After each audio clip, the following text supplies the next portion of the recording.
Hello everyone, welcome to another stream. Give me just 1 second to handle something in the back end. I need to send James the link. So let me double check if I did that correctly. Yep, I think I did. Bura Nalim says, get your coffee, sip and poop now. Well, that's definitely a strategy. Mike Wilson, good morning. Harsh, I'm doing pretty well. It's a good Friday. The heat is a bit lower today. So yesterday we had like 38, 39 degrees Celsius. And I'm stuck here in the inland of Croatia. So I don't have the sea, I can't swim. And it's a bit, let's say, depressing, but I'm going to go to the seaside. So that's going to make things a bit better. Good morning, let's go. Max, welcome. Gold up on news, joining soon today. Good Friday. I enjoyed the wake up with gold, reclaim the high. Good evening from India. Good evening. Gold. I have seen gold looking very healthy. So gold crossing the 200 EMA, this is starting to look really, really constructive. I really like the move. There's a lot of momentum behind it. I think the edge finder is giving a bullish print as well, which is an added bonus. So let's take a look at the gold. Yeah, very bullish, score of 8. I think so. You're getting a trend line here, which has been broken. Okay, the trend line has been broken, and now it's possibly time for us to go up. I think this is mainly because of the dovish Fed. So a Fed that probably is not going to take care of inflation, and we will have elevated inflation. So gold rallies on that. Now, personally, I don't think we go to all-time highs in the next few months. I don't think we go near 5.5K anytime soon, or maybe 5K. I don't know. It's very optimistic. 470, 480. I would say that's fine. Okay, or 4.7, 4.8K. I would say that could be achievable in the next few months. The main problem that I have with gold is if you do some back testing, you will notice that gold often has, after a strong rally, see, this usually happens. So you get a big pullback, which you already got. Then you possibly get a relief rally, which we can play right now. And then you basically get flat price action.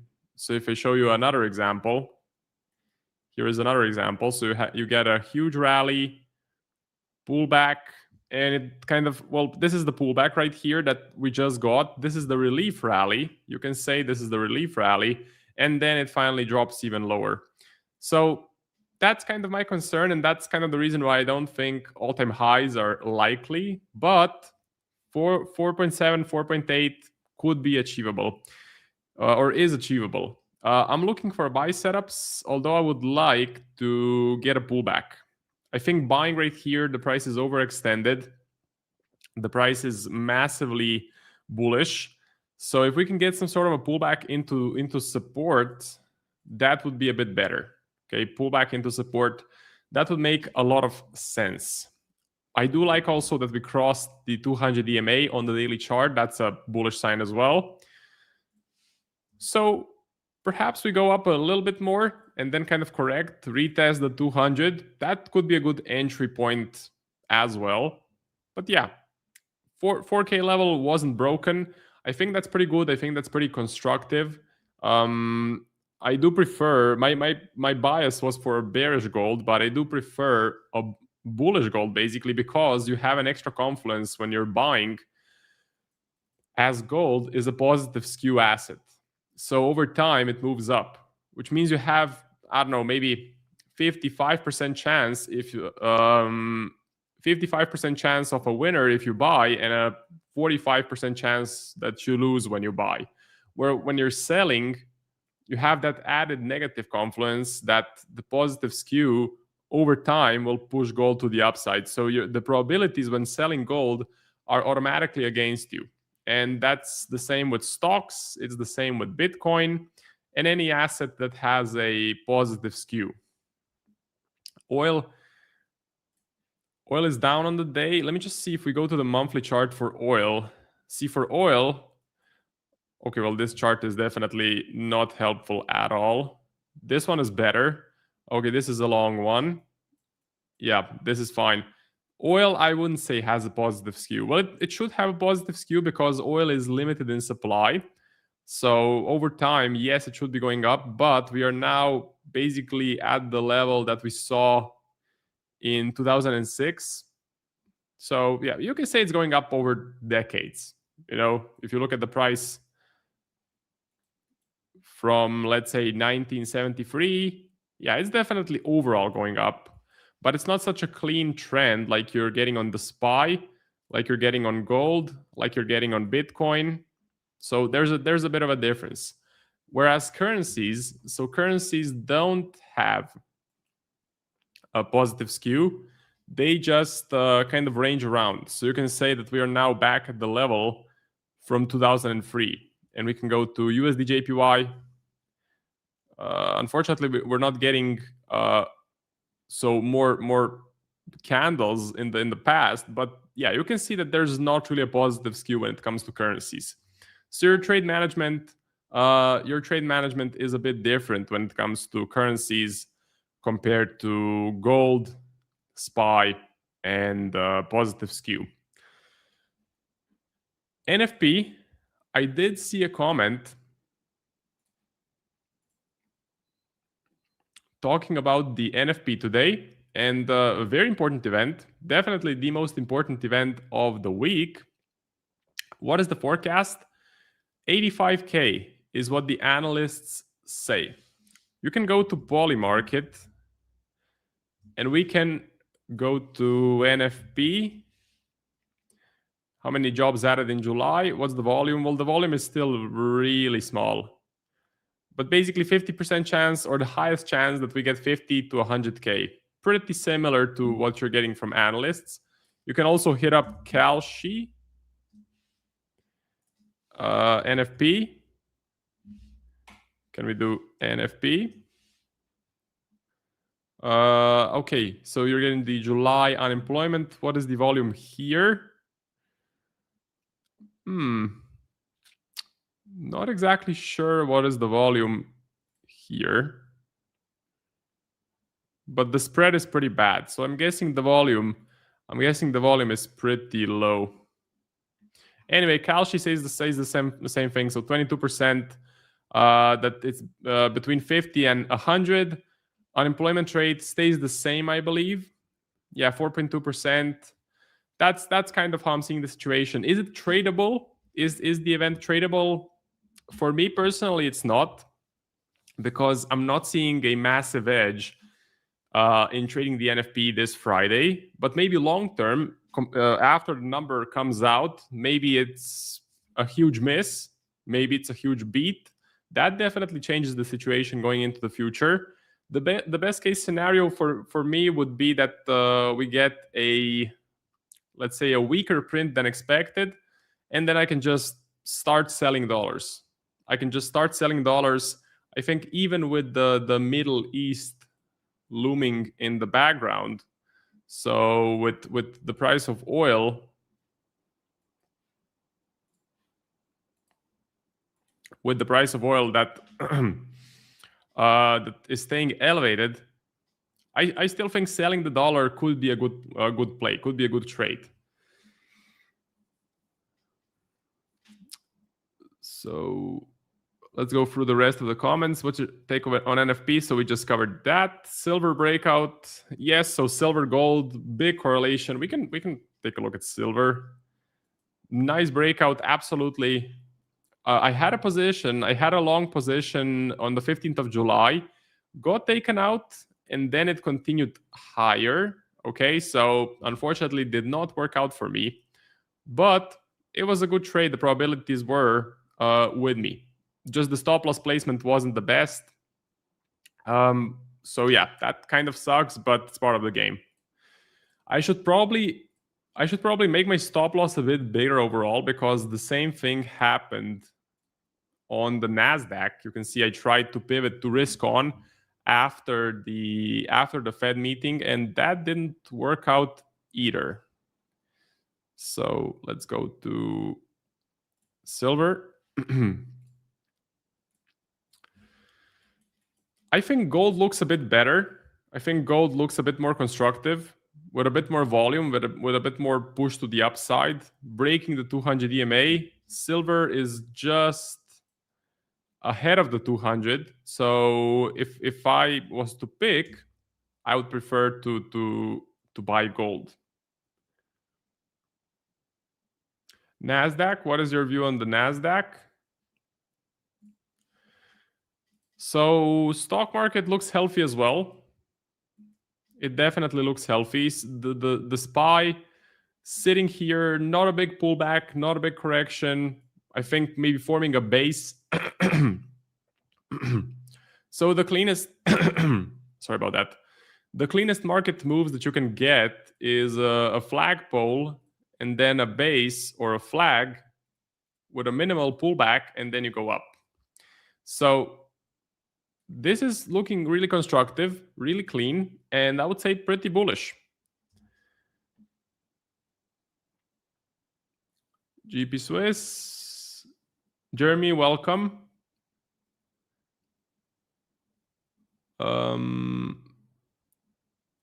NFP might be lower. I also did some work, did some reading, and I haven't seen any evidence that we get a weaker NFP.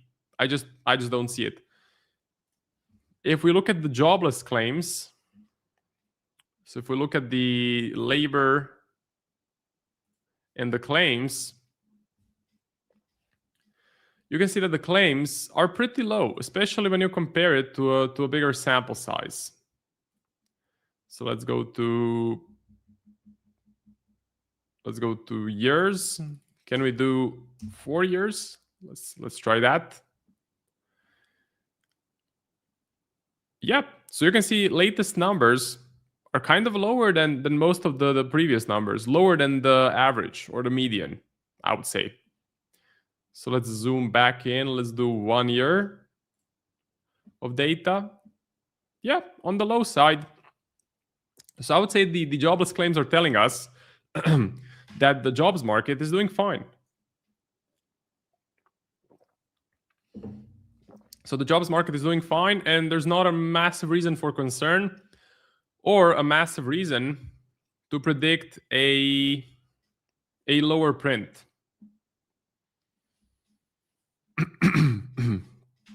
Max says, Marco, we are starting to see some yen moves. Okay, let's take a look. Well,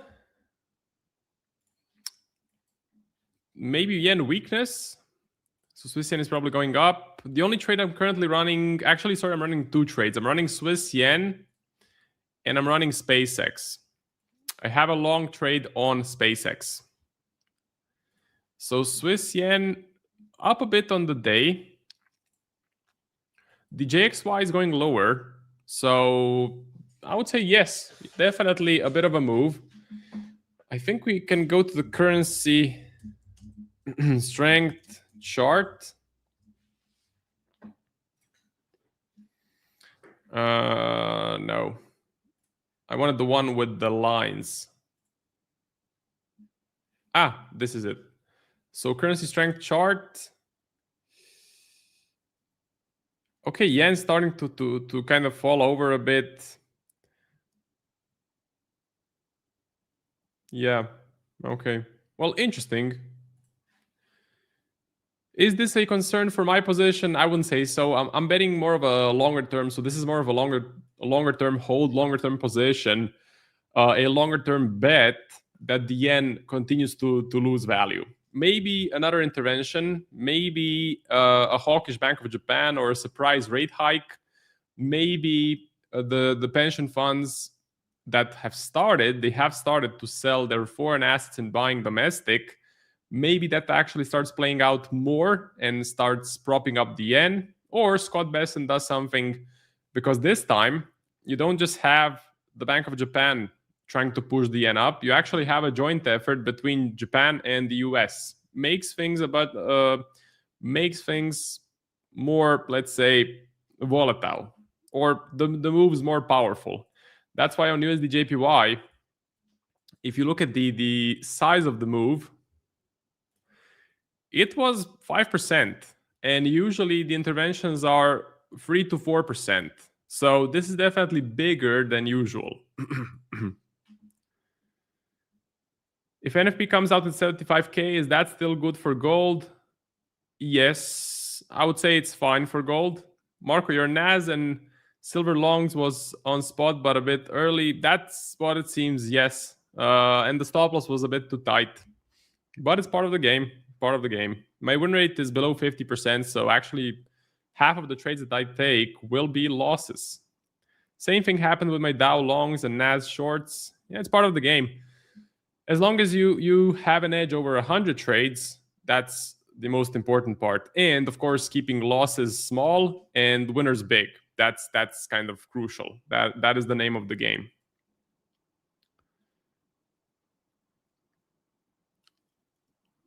Are you saying NFP won't be big? I'm saying it. I'm saying it mostly comes out as the forecast. I think it comes out maybe 75, 80, 90K, something like that, which isn't really going to be a massive move because the market has already priced in an okay NFP. If you look at the previous NFPs, so let's look at NFP. Yeah, so a print of 85 would be totally fine in the grand scheme of things.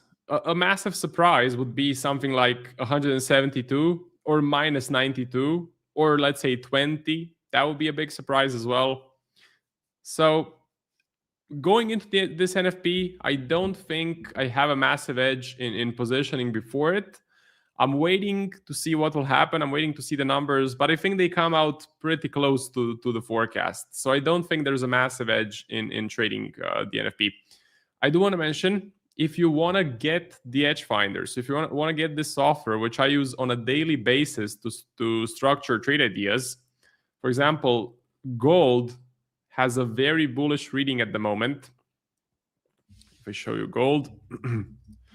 So gold has a very bullish print, score of 8. It looks at many different things: technical sentiment, economic growth, inflation, jobs market, and gives you a cumulative reading so that you can go ahead and execute in this case, a buy position. So at the moment, I'm very interested to look for buy setups on gold.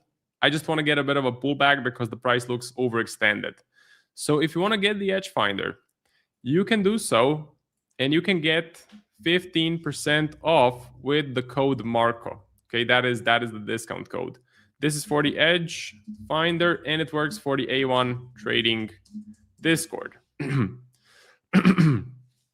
Now, all of the links are in the description of the stream, or you can just go to A1 Trading Edge Finder on Google and you will find it with ease. Okay, I'll also post the link to join the free Discord, so you can also join the Discord for free. I will post that link right now. Give me 1 second. So stream links, free Discord.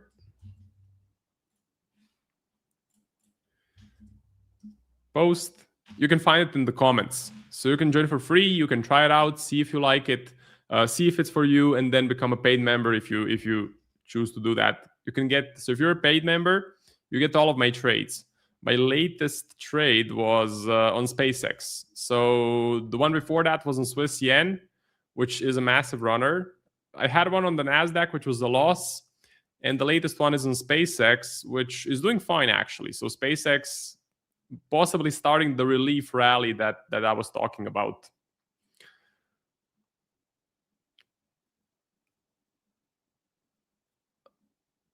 I speak lower time frames. The yen index not open yet. I speak about that recent spike.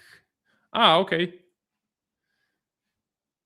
So JXY is not yet open, and yeah, probably because there's no countdown here, and yeah, the market is closed. Okay, I missed that. But if we look at some yen pairs,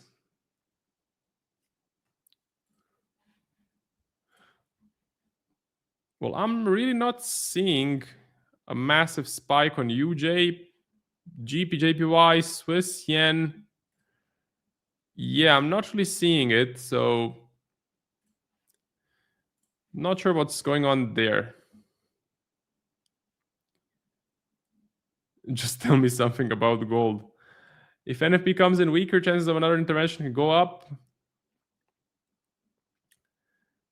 Retracement is important. Dow Jones still bullish.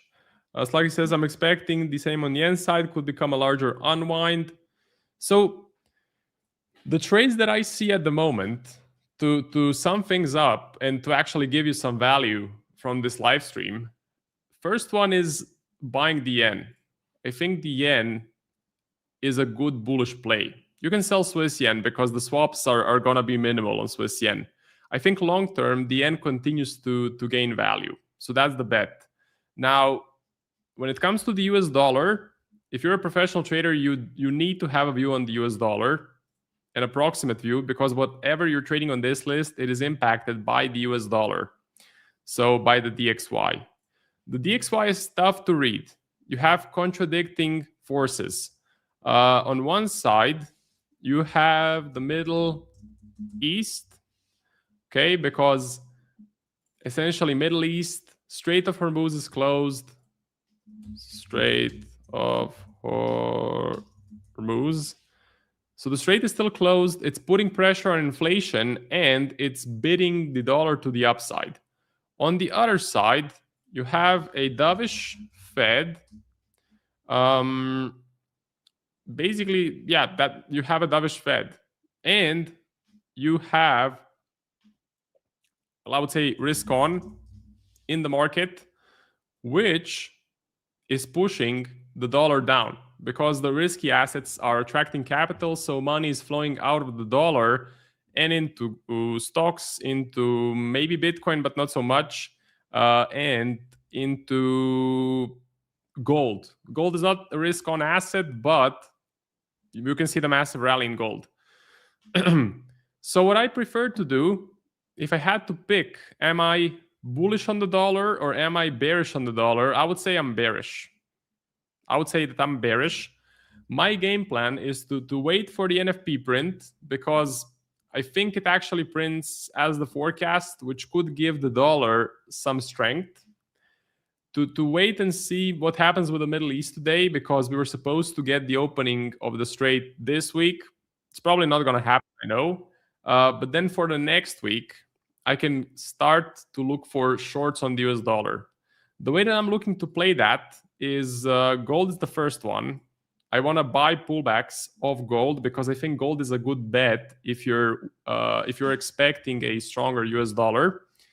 And then I'm looking for a currency to pair the dollar with. So I'm looking for a currency that would be considered strong. And I'm having some trouble on that front because there's not a lot of stuff on the list that is actually strong. Most of the currencies are, in my opinion, not so great and acting a bit weak. So the first game plan is to buy gold. Second game plan will be to find a strong currency, maybe the Aussie dollar, maybe to the upside. Just remove this. That could be an interesting play. Yeah, we'll see. So that's my stance on the dollar. That's what I'm looking to do next week. Today, I don't think I will take any new positions. I do love stocks. So stocks are doing a really good job. The SPY is at all-time highs. The pullbacks are minimal for now. The Qs looking fine. The equal weight looks okay. The MAGs starting to recover.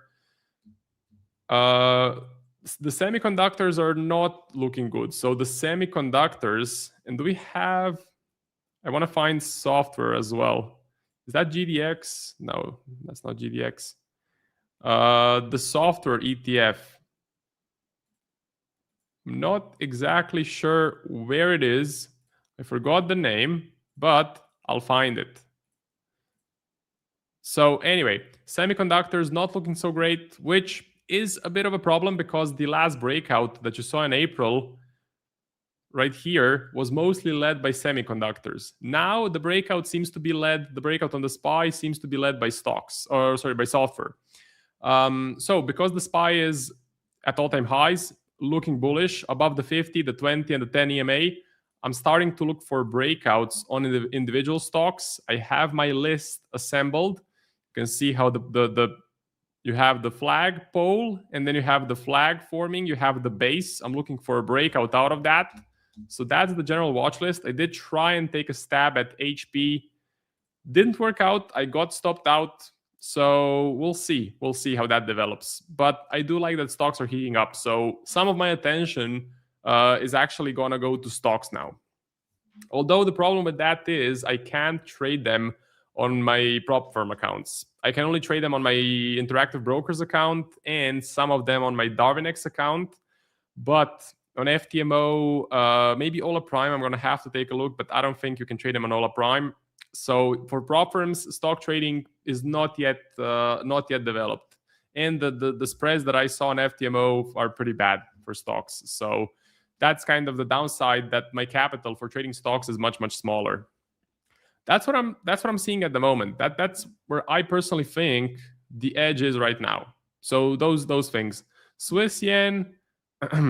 So selling Swiss yen, buying gold, buying a currency against the dollar, and buying breakouts on individual stocks, and of course SpaceX. But this is more of a shorter term position where I'm looking to take profit somewhere around 130 if we get there, something like that. That's the game plan for SpaceX. So I'm leaving that kind of on the side, seeing how it will develop, and just monitoring the trade. Marco, are you still in Swiss yen shorts? Yes, I am. USD JPY. I changed my mind on Aussie NZD shorts. I'm no longer bearish. Yeah, so Aussie NZD, well, I'm looking at it, and it personally doesn't make much sense to short. Like, you would be betting on New Zealand dollar strength, and there's already a bunch of rate hikes priced in for the RBNZ, like a crazy amount of rate hikes. So I don't think that's really the right way to go. I think the New Zealand dollar will be a bit weaker in the upcoming months, especially comparing it to the Australian dollar. I don't like it. And we haven't really broken down the support. So it's not for me.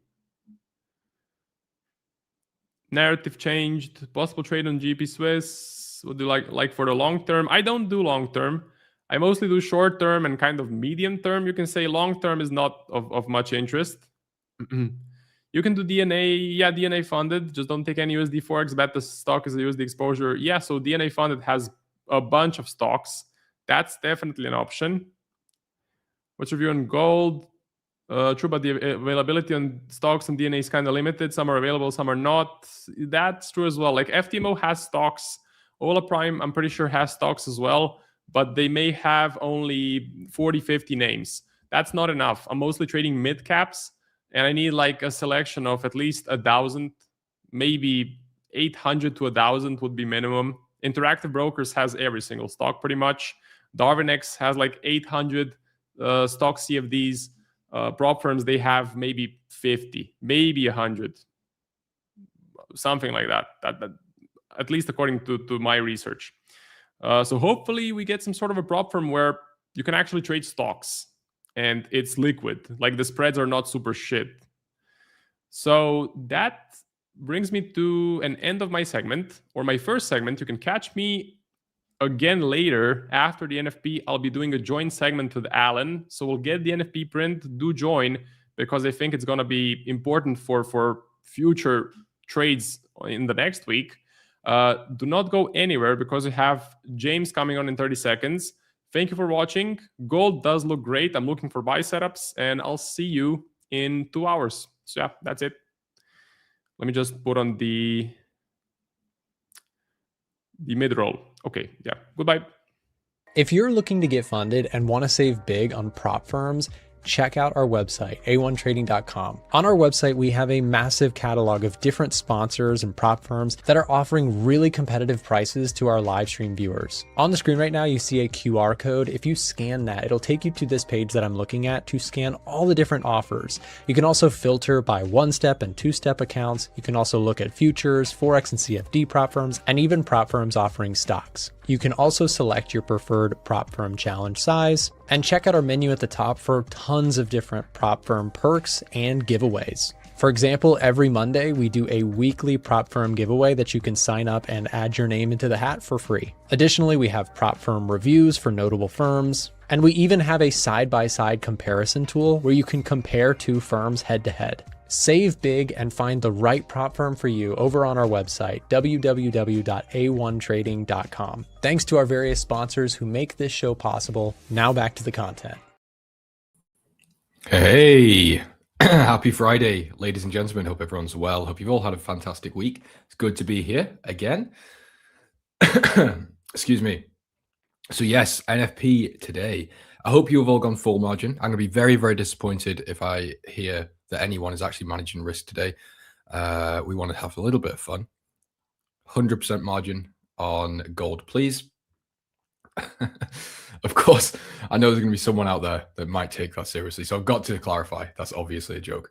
You know, some people might sit there and say, oh, how could anyone take that seriously? You would be very surprised. The people we have to talk to as content creators. I mean, obviously I'm very small, but trust me, the type of DMs that we get is nuts. It would blow your mind. Anyway, hi James. Euro Swiss, Pound Swiss longs are both worth taking a look. Currently both nearing fib projections and the edge find. You know what, Christoph? I need to build you as an indicator on TradingView. You seem to find my own type of setups for me, which is fantastic. So let's have a look at Euro Swiss. Alan, good to see you here, Alan. And King of Kings, good morning to you, my friend. So Euro Swiss, what's going on here? Oh, I've lost. Hold on.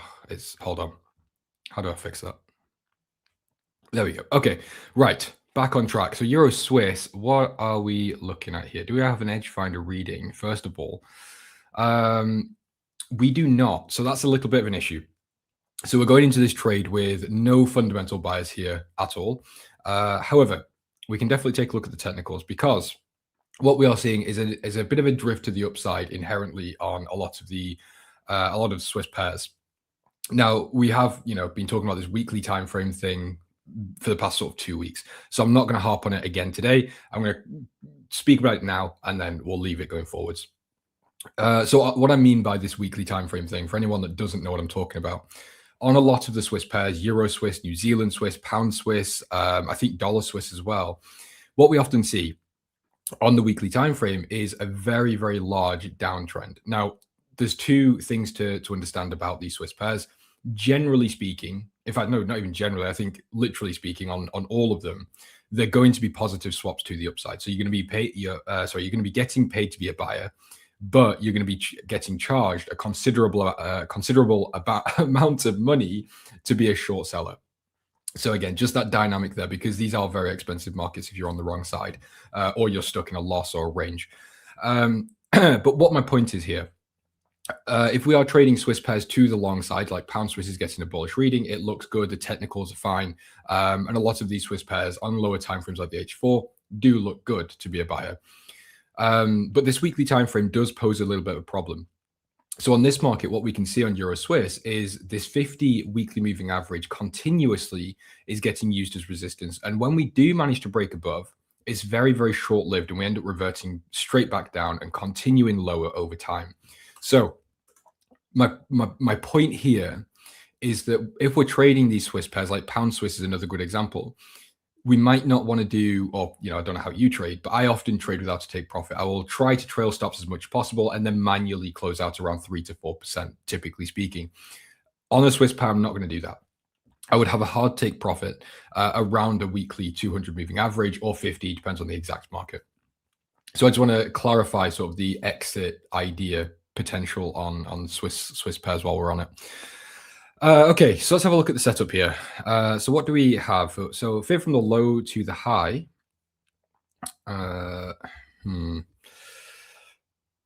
We don't really have any structure inside of this fib zone, apart from the previous support level through here. There's cats meowing outside. So yeah, there is nothing inside this fib zone apart from the previous support. That doesn't really, it's not a trade breaking thing by any means, but it is something I like to, just use as a bit of extra confirmation. So in this case, I would be quite happy to maybe look for a long position off this 50% retracement.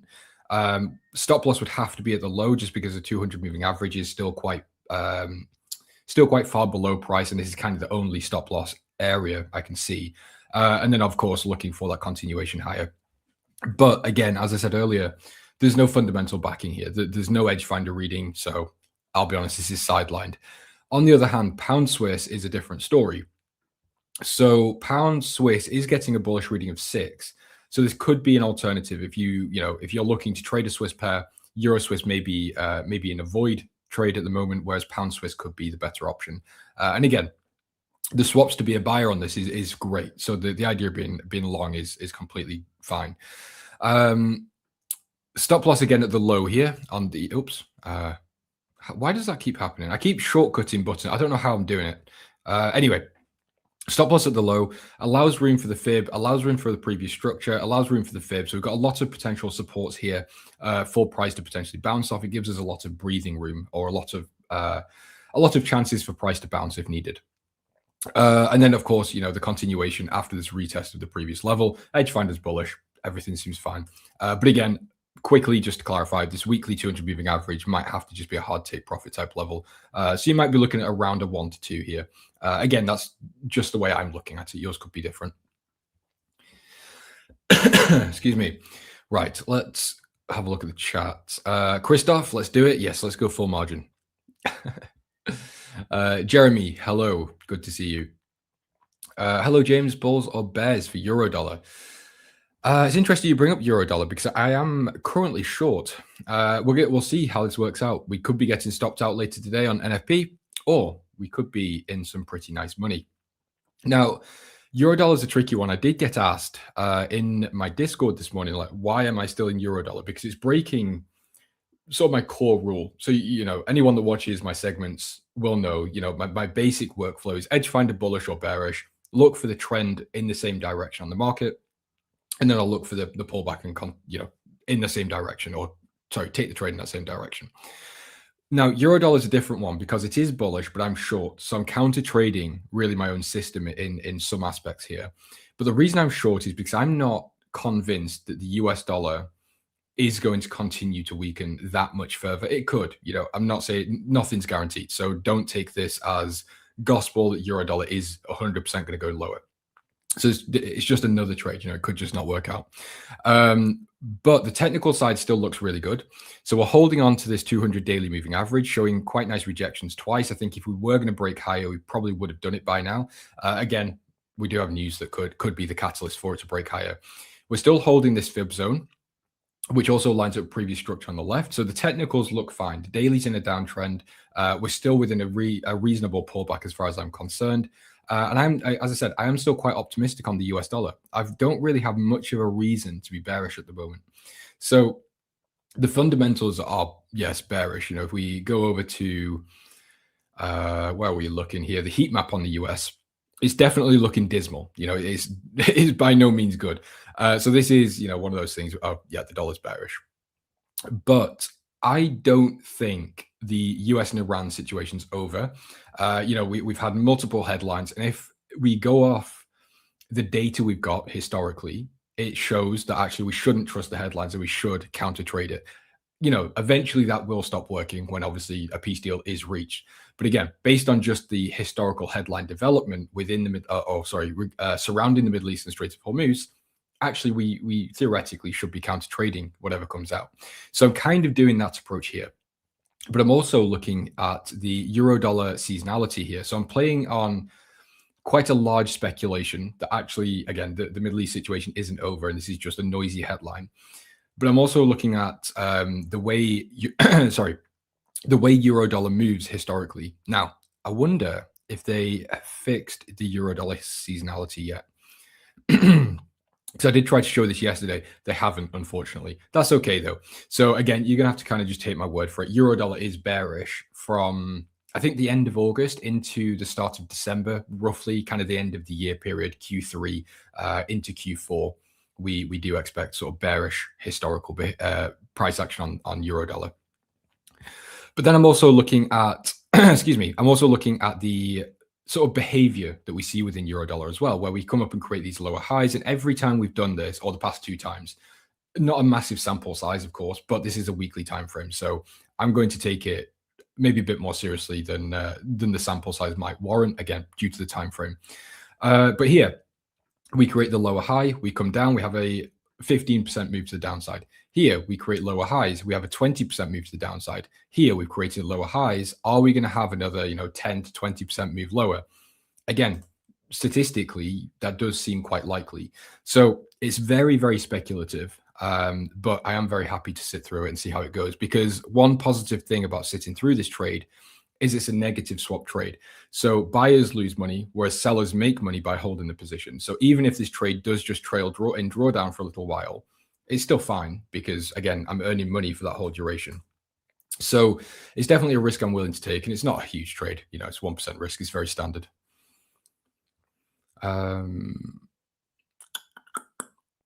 However, what you were actually asking was euro dollar sort of shorter term. So if I wasn't in the short position, disregarding my approach to it, which is again a little bit more unique and a bit different to how I normally trade, I would be looking to be a buyer, because that's where the edge finder is telling me to go. The H4 trend here is bullish.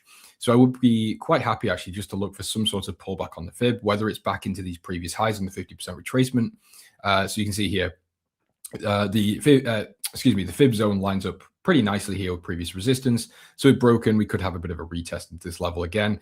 But yeah, I'm not 100% sure, because I'll be honest, these technicals are a bit ugly. We've had a lot of quite impulsive moves to the upside, wicks to the downside. It's not super clear or clean, but yeah, you get the principle, hopefully. So shorter term, yes, I do think long positions are warranted. But yeah, longer term, I do quite sit under the more bearish side of euro dollar for now. Thoughts on pound Aussie?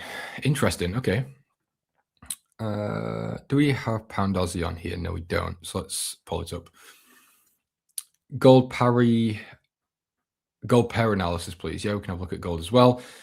Sanders going to 8,000. Is it? Okay, I'll take your word for it. A lot of gold requests. Yeah, we'll have a look at gold then after pound Aussie. Pound dollar. Okay. Do you all have FTMO offers? I don't think there is, but actually, if you scan the screen, there's a QR code there. Scan that, you'll find out what the offers are. There's also giveaways. There's all sorts of really cool stuff on there. So if you are looking for prop firm accounts, I think that is probably your best option. Just because, again, you get discounts. You also have a chance to get a giveaway, like a free account as well. So it's like a win-win situation. So yeah, a lot of requests for gold and pound dollar. So we'll definitely get to those. One opportunity. What's up, James? I'm good, my friend. How are you? Is fundamental heat map accessible to the public? I don't know, actually. I'm not sure. If you go to the A1 Trading website, I'm sure you will see some free resources there. There is a lot of things, but I'm not sure exactly what there is. James, fair enough for euro dollar, although I'd wait for a beats on NFP. Yes, NFP could absolutely be a bit of a spanner in the cogs, but we'll see. One of my other points this morning that I was saying to one of my Discord members was that, yes, NFP could be a big problem for the trade. It could just stop me out straight away. I'm fully aware of that. It's not a case of, oh, NFP is coming, I don't care. But the way I see it is, if you trade entirely around headlines, and it's a case of, news events and all headlines as well, you're just never going to get into a trade. So, oh, there's NFP tomorrow. Oh, but there could also be headlines over the weekend. Oh, and then next week we've got this and that. And you're just going to sit in complete paralysis. So I'd rather, it's trade. You've got to take risks. That's the job. Okay, I'll finish reading the chat, then we'll move on to get back to the charts. Hey, James, what's the expectation for NFP on gold? Price is already pushing upwards in anticipation. So we are expecting, where are we? So the forecast is 80K. Previous was 57K. So actually, if we do get the if we do get the 80K, which is obviously up from 57K on the last print, it wouldn't necessarily be a bullish catalyst because it's expected. It would be overall bullish because it is a good print relative to the previous one. But again, the initial reaction might not be that great, again, because it's priced in. That's kind of the consensus. So anything I would say above 85 to 90K would be quite a big bullish event for the dollar. We could expect some dollar buys, gold sells, euro dollar sells as well. Anything sort of below 75 to 70K, again, just the reverse. We'd expect some dollar short positions. So yeah, we'll see. Source, I'm good, thanks. How are you? Pound Swiss also broke its multi-day range. Yeah, we did look at Pound Swiss, but there's just not really anything there for me. Can I request to coin the chart? You can request a chart, my friend, if that's what you want to do. If you want me to look at something specific. So the way I normally do these streams for anyone that might be new, I bounce between doing chart analysis and fundamental analysis, having a chat with you guys, and then go back and forth. And that way it just breaks it up. And also I don't get mental fatigue from just talking about fundamentals for an hour straight. So we'll go to pound Aussie because this was the first requested one. Then we'll go to gold and then pound dollar. And then again, I'll go back to the chat after that. So pound Aussie, what are we looking at here? Let's just see what the reading is, or if there is a reading. It doesn't seem like there is. So again, automatically, my fundamental bias here is completely null. I don't have really anything to go off here on a fundamental side. However, technically speaking, it does look quite bearish, actually. So what we have through here is quite a nice weekly level. So we've got, previous lows over here, then tested as resistance. We've also used the weekly 200 moving average as resistance as well after breaking below. So to me, this looks like a very bearish type of technical setup. So based on just this weekly time frame, I would maybe be looking down here towards the, I don't know, let's say 1.74, give or take, that sort of zone. However, let's just take a bit of a deeper look here. The daily is also bearish here. We've got the 200 above the 50. We're seeing another rejection here around the 200 moving average. Again, quite a bearish little catalyst for us there. The H4 remains very flat. There really isn't much of a trend here. The moving averages are just side by side, a bit intertwined, no clear direction here. So yeah, I would say completely no trade, maybe a bit of a short bias on the weekly time frame, but as a shorter term swing trade idea, there's just nothing. There's no fundamentals. The H4 is completely flat. So yeah, there you go. Okay, we'll have a look at gold. And again, completely forgot to re-add my gold entries, but I'm long roughly around here and also around here. So I've got an entry around 4,000 and I've got another entry around 4,080, give or take. Again, they're around those levels. It's not super specific. So my theory behind doing that was the very, very small positions. And I was really looking to get in every $100 increment below 4,000 down to around 3,500 or 3,400, sorry. Expecting gold to continue lower on continued escalations in the Middle East, higher oil prices, higher inflation expectations, higher yields, and so on. So it was a very simple idea. I'm going to say unfortunately, but also kind of fortunately, we've not seen that. It's unfortunate because I'm stuck now in two very small positions that aren't great. I would have liked to have seen gold lower to trigger me into more positions, then go higher. But anyway, we'll move on. So what we have had on gold is a very, very smooth move to the upside. So as you can see, I've already got drawn on here. I am looking to be a buyer. And I think most of us are looking for basically the same thing, which is a fib from the low to the high, and then a pullback into around this 50% retracement that lines up with these previous highs. So that'll give us the break, retest into the fib, and also, again, these previous highs for this continuation pattern to the upside. It's super straightforward. We've also got the H4 moving averages that have actually just crossed into a bullish trend as well. So if we zoom in here, you can see we've just had the 200 cross the 50. Not a huge deal, not a massive thing, but it does just indicate we've had a bit of a technical trend change here. Now, something else we were looking at yesterday was this 200 daily moving average, which again was being used as resistance. However, today we've managed to break above, which is a very, very bullish sign. So after having a daily cross here, death cross, whatever type of terminology people like to use, this is normally a big deal because, especially on something like gold, this is very rare. This doesn't happen on, a weekly basis. The last time we had this type of cross, I think, was back in 2023. So that raised a big red flag for a lot of people, including myself. So now it's a case really of, was this just a short-term event driven by obviously the Middle East situation, Strait of Hormuz? And now if we do get de-escalations, can we just continue to run higher towards 5,000 first, then 6,000, 6,500 and so on? It's very possible. However, we can't get distracted because obviously whatever happens on gold next is going to be massively driven by the news today. So if we do get if we get NFP coming out, cool. Hold on, sorry, we just got a donation. I just want to read that. What does I say? Honest question: what is the infatuation with gold? And James, what's your favorite pet to trade? Okay, I'll get back to gold in a second. So to answer your question, by the way, thank you for the donation. That will go straight to the A1 Coffee Fund. So I think the infatuation with gold is because it's like a market that everyone's introduced to when they start trading. It's like if you trade futures, you trade, MGC or GC, so micro futures or just gold futures. Or if you're a CFD trader, you can just trade XAU USD. So I think it's a market that everyone can trade, whereas something like GBUSD normally leans pretty much just the CFD traders. Futures traders don't touch pound dollar, typically speaking, especially on the retail side. So I think that's kind of it. It's just a market everyone has access to. Also, the other side of it is the value movements of it are very large. So people with small accounts can make a lot of money with it. So it's like people just love gold. It's just one of those things. My favorite pair to trade is probably euro dollar. I love euro dollar, but I'll maybe cover that in a second. So back to gold. Excuse me. So yeah, if NFP comes out, cool, we could definitely expect gold to continue higher on a weaker dollar. So that is one thing. So we could see, if we do get a higher NFP print, we could actually see gold return back into the high of this range and then continue higher. It might be a bit of a catalyst to warrant a bit of a short-term pullback and then continuation. But we'll really have to see.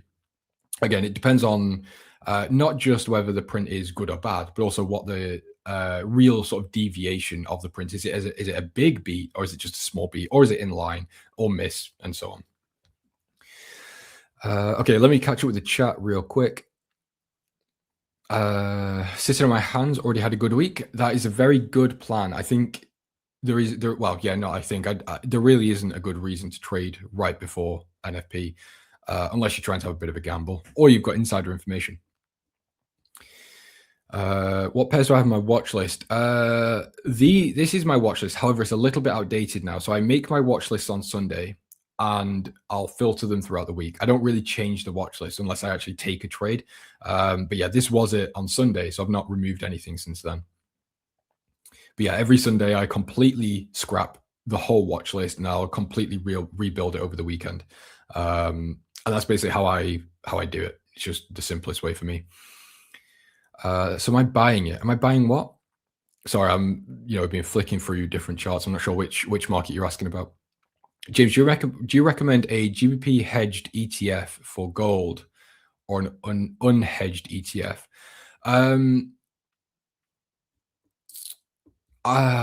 That's a good question. I would say unhedged. And the reason I would go with that one is because I don't think there's a reason to have a full gold portfolio unless it's specifically for that and you've got other portfolios. So gold is typically used as a hedge on its own. So I don't think having a hedged gold. Oh, wait, hold on. Sorry. GP hedged ETF for, yeah, no, okay. So I don't think there's a reason to have a gold ETF that is hedged for you. So normally the way that these things are done is, you would have a portfolio made up of certain percentages, whatever your risk tolerance is. So let's say you might have 70% in risk assets. So that might be, the S&P or Microsoft or, a stock or a group of stocks. something like this. And then you might put another 30% of that, or the final 30%, into something like gold. And that would then be a little bit of a hedge for you. So if your stocks end up going down, gold can go up and just provide you a bit of a buffer there. Of course, this is completely, for example, not financial advice or anything. It's super simplified, but this is the basic flow. So no, I don't think going for a hedged gold ETF is really a great idea.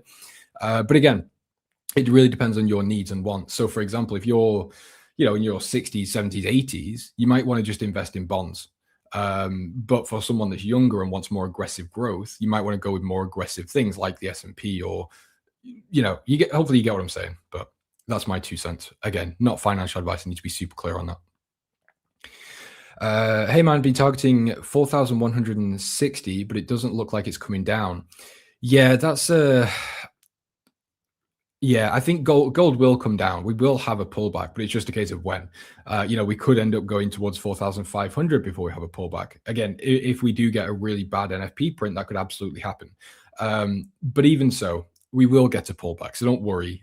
We've just got to be patient. It's just our job. James, euro yen. Okay. Yeah. So euro as well. The yen pairs in general are super basic at the moment.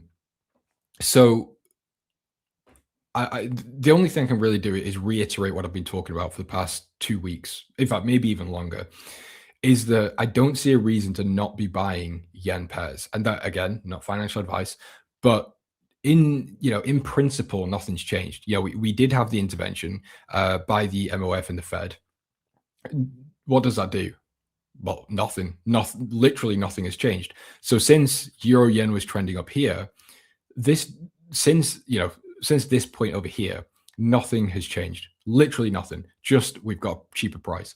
So if you were willing to buy euro yen, dollar yen, pound yen, these yen pairs here, and we've got the carry trade, it's trending to the upside, great, everything's fantastic, we can be a buyer. There is no reason to have changed that idea right here, because again, we've got no policy change. The carry trade is still there. The BOJ hasn't hiked rates. So again, my default bias here is still to be buying yen pairs. So you can see I'm actually already in a position on dollar yen. I bought it right down here. So something I've been telling you or talking about with you earlier in the week, and actually last week as well, was the way that dollar yen reacts on interventions. So we get these interventions, and in fact, over the recent history, this has always rejected the 200 daily moving average. So I was buying as soon as we got to this 200 moving average. I was alert and watching. When we broke below, I was very, very confident this wouldn't work. So I was buying that level. So that's what I'm trying to tell you, is that I just don't see any change. It's just a case, dollar yen is a fantastic buy. Yen pairs are a fantastic buy. Still a great carry trade. Nothing's changed. Simple. But of course, things can change. We could get a very hawkish BOJ. We could get a very dovish Fed. The whole dynamic could change. I'm not saying this is forever, but as things stand right now, I do still lean towards the buying side. Hey man, do you think 4,160 will be tapped? Let's see. 4,160. Yeah, I would imagine so, because that's kind of where I'm looking at as well, within the same region. And again, based on very simple technical analysis, which is basically all I do, this would be a break and retest, which is typically how the markets like to move. Of course, not every time. It's not a rule, but typically speaking, this is kind of how the markets work and how they have their pullbacks. They typically like to pull back into a previous level, then continue. So yeah, excuse me. I would expect around 4,160 to be hit. It might not happen, absolutely could just not happen at all, but that is my base case at the moment. Gold or floor amazing, no in between. Yeah, I would be inclined to agree with you on that one. It does seem to be the case. Tony, good to see you, my friend. Hope you're well. Which is the best time frame to use during high impact news? For what? I mean, just to watch it, like a 1 minute or 5 minute, that can be quite entertaining. But if you mean trading it, I wouldn't recommend doing that. Looking short dollar Swiss if NFP comes in weak. Yeah, I think dollar Swiss is bearish on the edge finder as well. It could be, yeah, absolutely could be a good play actually, Tony. If we do get weaker NFP, could just solidify further dollar weakness. So let's go to dollar Swiss here. Oops. Yeah, in fact, actually, you know what, Tony, now I'm looking at the chart, I like it even more because it's kind of what we've just been talking about, where the weekly timeframes on these Swiss pairs just don't do anything. You know, we have these pullbacks like we've had here, and then we just completely reject and continue to run lower. So yes, a negative, or not negative, but a worse NFP print could be a fantastic opportunity to get short and continue lower.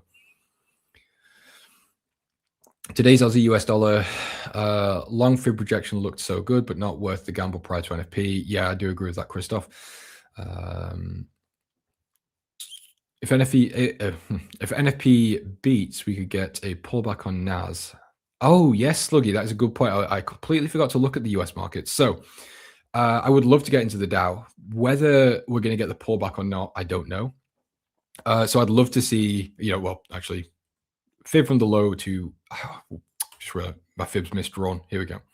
So fib from the low here to the high, some sort of pullback around, this level or this level, either one really is okay.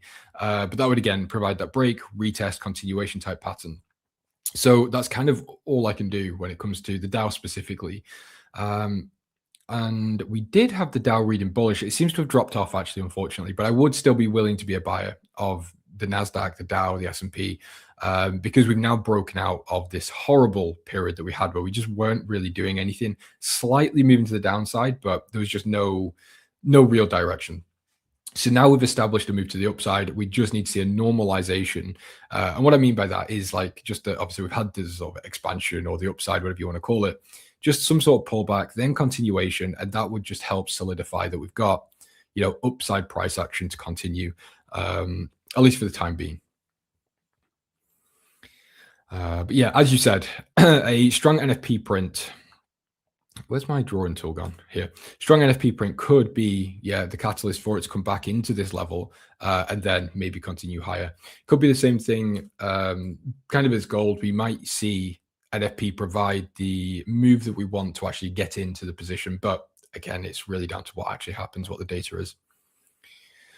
What's gold saying? My friend, we've covered gold quite a bit actually already. So feel free to rewind, but I might cover gold again later if we run out of things to talk about.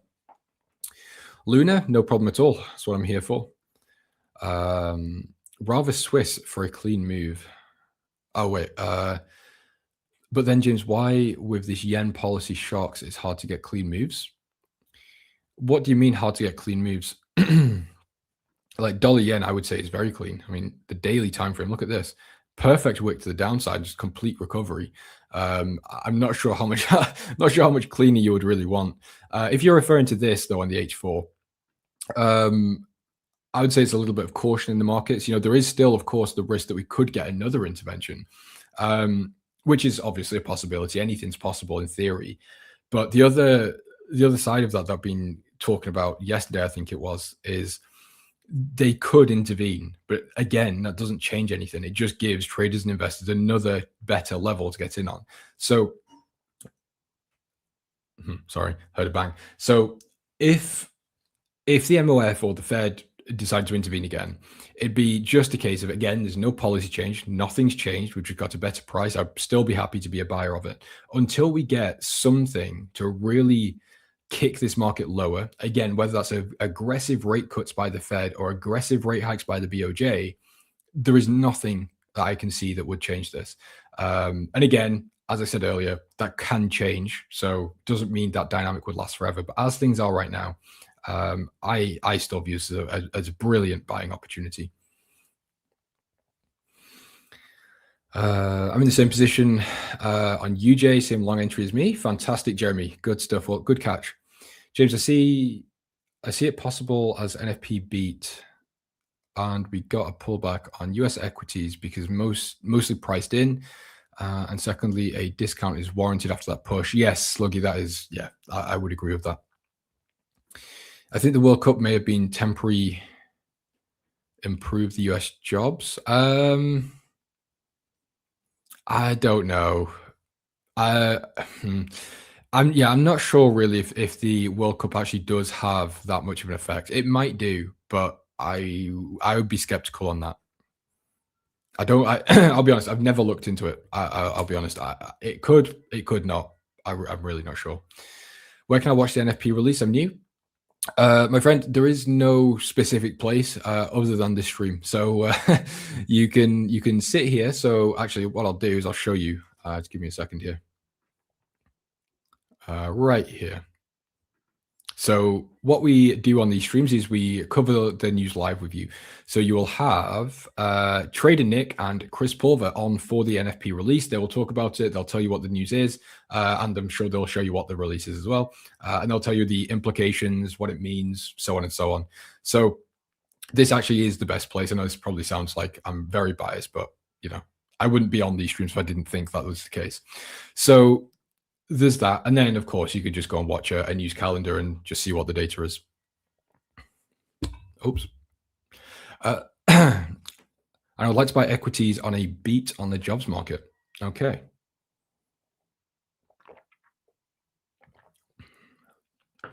But James, let's say if it misses big time, we still have gold longs to look for. Yeah, we can basically play either side, Sluggy. I would, yeah, completely agree with what you said. Nasdaq. Okay. Nasdaq here. So,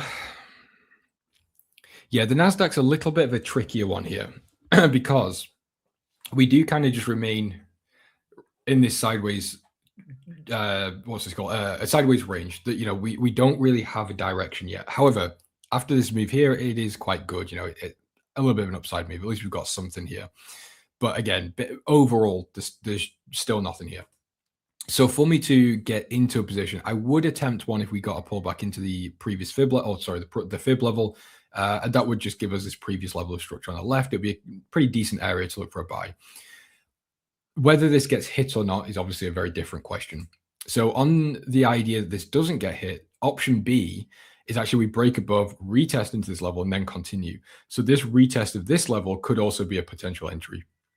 So as I said earlier, I do stand on the long side. I'm still quite cautious on the US markets. You know, there was a time where I was talking a bit more about the AI side and valuations.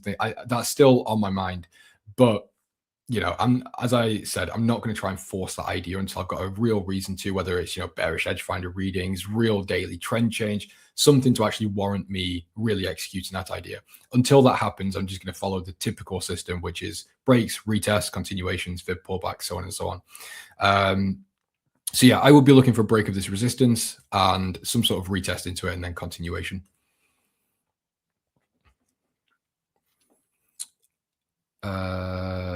That 50 to 618 fib looks beautiful on your NAS. It does look quite good, but again, it's really just a case of actually does it work out? You know, does this level get hit? Could it could not. So we'll just have to wait and see. Because cats outside, there's two cats, and they're just screaming at each other. We've got I'm not sure, again, I don't know if you guys are cat people, but we've got a Maine Coon that lives next door, and it's so loud and it's so aggressive. It's horrible. I mean, I love cats, but it's just that it's not a nice. It's not got a nice aura, you know. No, it's not a good soul cat. Anyway, so we covered gold. We've not looked at pound dollar yet, so let's take a look there. Because I have a little bit of an issue with pound dollar. It does look on the edge finder, it looks like a very simple buy, but the technicals are kind of telling a bit of a different story here. Kind of. So we do have a pretty decent bullish trend on the H4. You know, this looks okay. We've got a decent level to potentially buy from. Not great, but it'll be worth taking an attempt here. God, these cats are still going. Anyway, my point here is I don't like this, that we're continuously printing these lower highs. And not too long ago, we also printed another lower high here. And we attempted right here to come higher. And again, we could just completely failed. Sorry, guys. I just can't ignore those cats. Anyway, so yeah, I wouldn't want to be a buyer of pound dollar purely just based on technicals. I don't think it warrants me being involved. So if I was to be in pound dollar, or sorry, if I was to be in pound dollar, what I would need to see is something like this is what I had drawn previously, where we create some sort of new high, just break this bearish trend that we've been on, create a new high, and then pull back into the fib that would line up with the previous highs here, retest this trend line, and then a continuation higher. That's really all I've got for pound dollar, just because the technicals are just way too messy at the moment. Sluggy, you love cats? Very nice. I don't like cats. They're mean to me. It's probably because you're mean to them. Cats are much better judges of character than dogs. You know, so cats are not normally inherently nasty animals unless they've got a reason to be. Love the idea of GU longs. Yeah, again, I like the idea, but I just can't do it. I can't do it. No reason for me to be here at the moment. If we manage to break that downtrend, that'd be awesome. Yes, absolutely. I love cats. I have 6 of them. Fantastic. See, this is the thing. So we're all here. We've got a fundamental group, or a group of traders that trade fundamentals, like the intelligent traders. You know, we're not sat here looking at order blocks and FBGs. And we like cats. I don't think we could get a better community. It's like it's perfect. In my country, cats betray witchcraft. Brother, you live in the 1600s? That's some outdated shizzle. Any positions on the DAX? No, I don't have anything on the DAX, actually. I think I was looking for longs at one point. Oh, no, I'll tell you a lie. I was looking at FTSE longs, not DAX longs, sorry. However, I think there is a similar idea. Let's see. So the daily is bullish here on the moving averages, nothing spectacular. Let's see how this fib looks. So we could, yeah, I mean, actually, this does look quite good, to be fair. So we could be looking for something like this. So we fib from the low to the high, pull back into the fib zone, retest these previous highs, previous resistance as support, then some sort of continuation higher. Very simple break and retest into the fib, bullish trend. Again, super bread and butter setup. However, Edgefinder doesn't have a reading for the DAX, so that is a little bit of an issue. So we could then move on to the FTSE, which has, again, a very, very similar setup, but slightly nicer. So again, we've got the bullish trend on the daily. The 50% retracement level here lines up perfectly with the previous highs on the fib from the low to the high, of course, and then break, retest into the fib, into the highs, continuation. Again, bread and butter, super simple. Broader US weakness, James, anything goes. Yeah, we're really gonna have to see. There's something about the dollar at the moment. I just do not trust it. You know, I just don't quite see the weakness. That could come and bite me in the ass tomorrow, or even later today, actually, after NFP. I could really regret it. But I've just got that feeling that I can't commit to a dollar short idea right now. I think a real catalyst for that would be, again, some sort of dovish news from the Fed, a really big jobs miss, complete de-escalation in the Middle East, then I'll change my bias. But until we get something like one of those to happen, I'm going to stay on the sort of neutral to very, very, very cautiously bullish side. I once went to clean my friend's cat litter when he was traveling. I got attacked for cleaning. I mean, I'll be honest. If you think about that, though, from the cat's perspective, I think I'd attack someone as well. You know, if someone came into my house and went into my toilet and I didn't know who they were, it's like, why are you collecting my things like that, you weirdo? Guess I missed the gold analysis. Could you pull it up? Yeah, we can go over gold again in a couple of minutes. As I said, we have already covered gold, but I don't mind doing it again towards the end of the stream, just to recap. I don't know what's going on here. Also in my country, but only the black cats. Yeah, that's some very outdated stuff. Cats are great creatures. As long as you look after them, they're good. Polymarket says NFP is not going over 60K.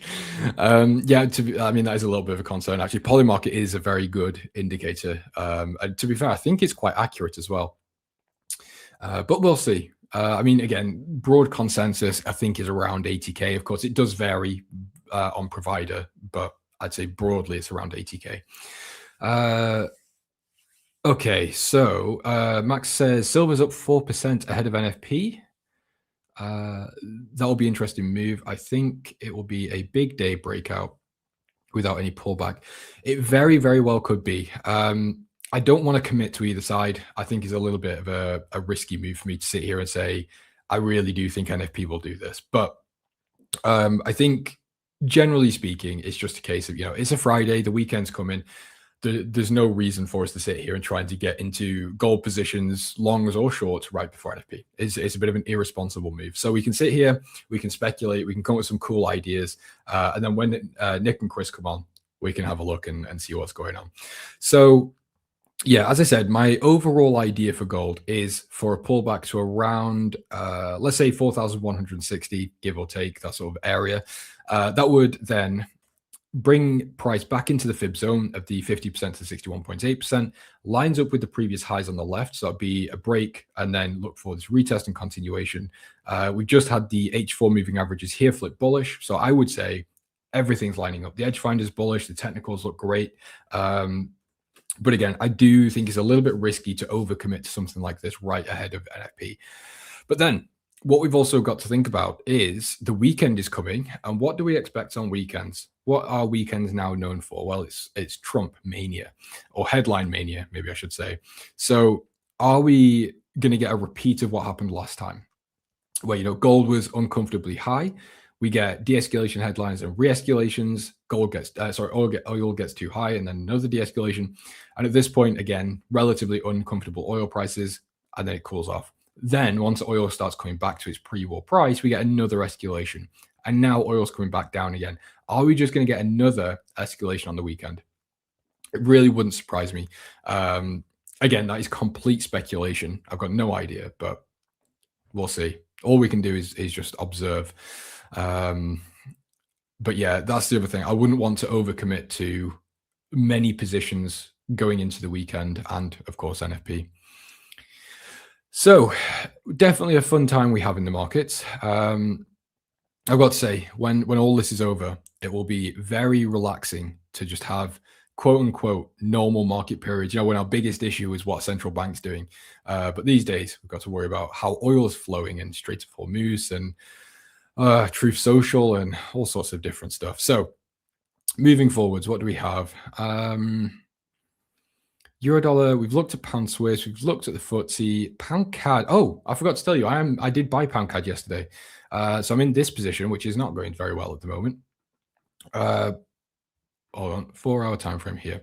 So yeah, I took this position, first of all, because it's bullish on the edge finder. Second of all, the technicals are okay. It's not looking great now. I did get a little bit of a late entry, unfortunately.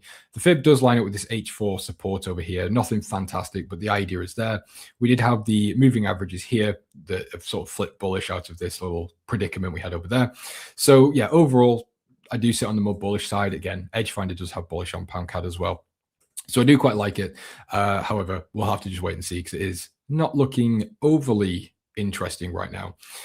So as I said, the entry was a little bit late. I should really have been in here, which was the retest of this previous structure on the left. That's typically, my entry criteria. So the entry, again, was 100% too late, but we'll see if it can,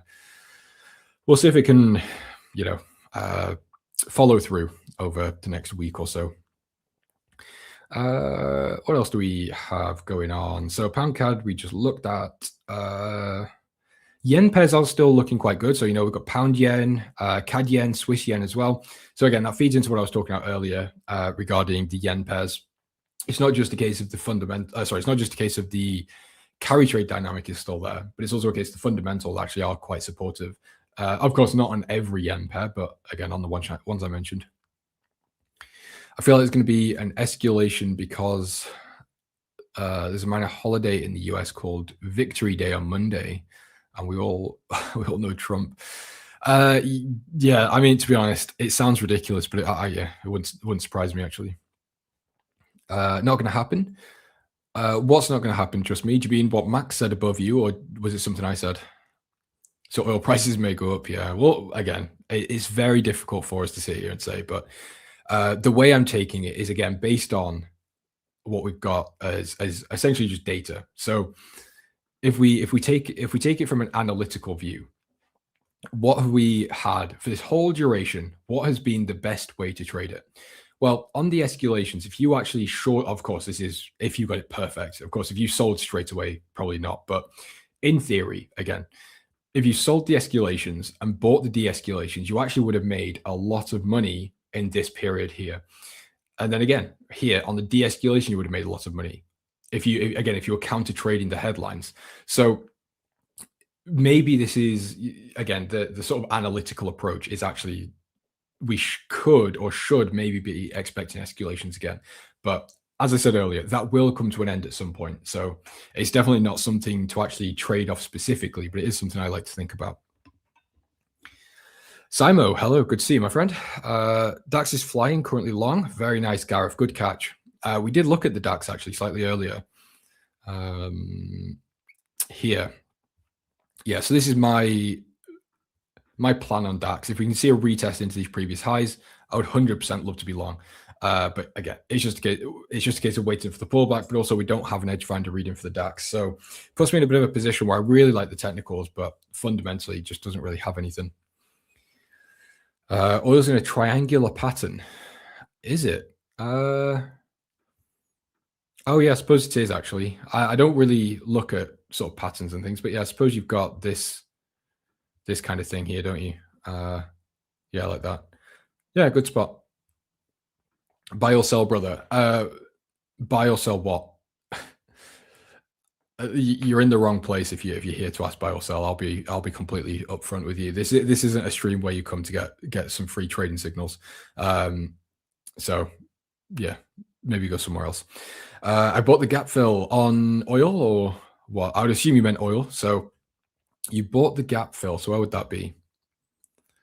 I'm not sure where you'll be referring to there, Mega Danger. So gap fill, do you mean down here? So you bought it here? To be fair, that was a good idea, actually. Maybe if you did do that, I quite like it.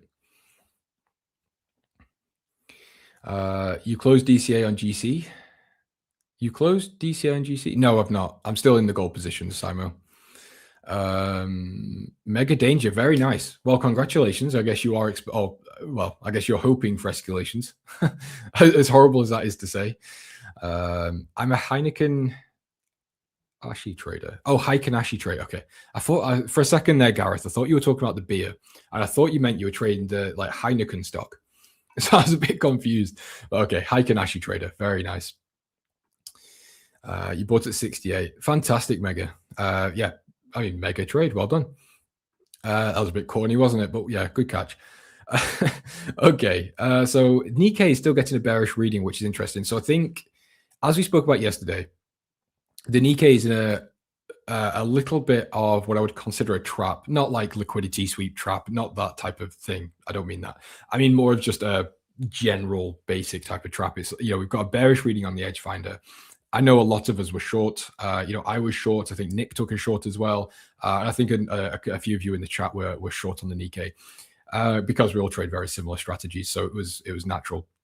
However, obviously, that hasn't played out. We've had a very aggressive move to the upside. The H4 now is looking not bullish, but it looks like it could could turn bullish pretty quickly if we end up printing new highs. Moving averages end up crossing over.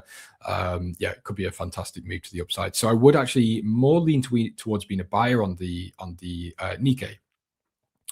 And another reason for that is because what we have been looking at here was sort of just this idea that we had more of a mean reversion pullback rather than a real beginning of a downtrend. So if you look over here on the left, price got quite deviated from its 200. We had a bit, mean reversion or pullback on the daily, but on the H4 and the H1, the lower time frames, it did look like a change of trend. It looked like a good area to sell. I think that's kind of the trap some of us got caught in here, which is warranted. Again, the fundamentals were bearish on the edge finder. The technicals aligned. It's not a problem. I don't say it was a bad decision, but again, probably not the right decision, if that makes sense. So yeah, here we got deviated from the 200 again, and we've had the same thing happen that we saw over here. So we just had a little bit of a pullback on this daily, while the H4 and the H1 looked pretty bearish. So now it's a case really of actually this could be quite a good buying opportunity to just benefit from this daily trend to continue higher. Excuse me. So I don't really see a way in just yet. I don't see any technical setup. So again, I think what I would need to see here is a completely new high get formed, then a higher low, and then I would look to get in on this higher low for a continuation higher.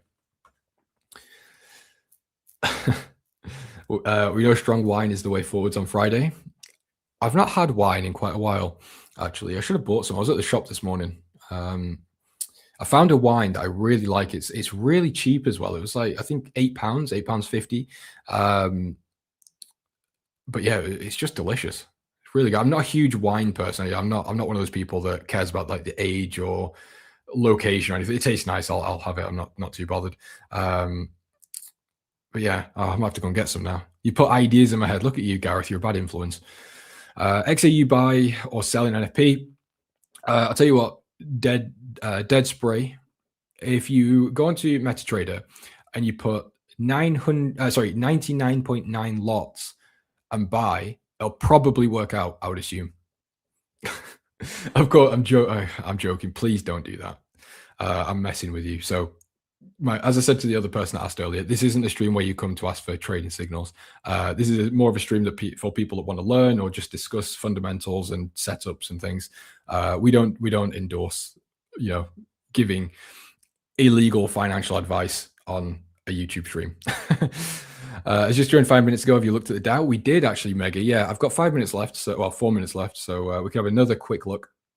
So what I'm looking at here on the Dow is for a break and retest type of pattern. So obviously we've got the fib from the low here into the high. So pull back either into the previous high here or, over here. Either way, it doesn't really matter. It lines up enough really with the fib, the 50% or the 61.8%. Either one is okay. And then for, the continuation type pattern, break and retest, very simple. Also, we've got the overall bullish trend. The downside, though, is that the edge finder doesn't have any reading for the Dow. There's no bullish reading, no bearish reading. We're kind of just sat flat. So, yeah, not a huge driver for us there. Widen a brown paper bag. I stopped doing that a couple of years ago. Although, next time I hit a losing streak, maybe that will be the play. Make myself feel better. Dow hitting top of a huge parallel. Is it? Yeah, I suppose actually, yeah, I'm sure if you connected all of these highs, you probably would get quite a nice parallel there. Yeah, I don't trade that, but it might be a little bit of a caution, but we'll see. I'm not really knowledgeable on a lot compared to my counterparts here, but I really don't understand gaps in charts and how it is allowed if the market was closed. So I've got 2 minutes left. How can I explain this in 2 minutes? So what we see in the markets when we get a gap. So let's say the market is doing this, and this is now the close. This is the Friday close on the market. And then let's say in between this period here, which is the weekend, let's say, we get some crazy news that should drive this market higher. So escalations, de-escalations, whatever, it doesn't matter. What we will see is, bearing in mind, this isn't just retail. It's not just a case of we have to wait for the market open to click buy on MetaTrader. People can place orders over the weekend. It doesn't mean they're going into the market on the weekend, but they can place orders for the market open. So, there we go. So when the market opens, we can see a massive inflow of orders and entries and positions. So it's not a smooth continuation of price, but it's actually just a jump in price. So it's not a case of it's not allowed. It's more just, it's just one of those, so many orders come in at one point and so much volume comes in at one time, the market just gaps up or gaps down. So at these points, this is where we typically do expect corrections into, because then there's very likely resting orders inside the gap that haven't been filled, and we need to correct back into the gap and fill it. That was a super, super basic explanation, but I'm sure Alan might be able to explain that in a bit more detail. Again, I'm running out of time here, but that's the basic premise behind the gap.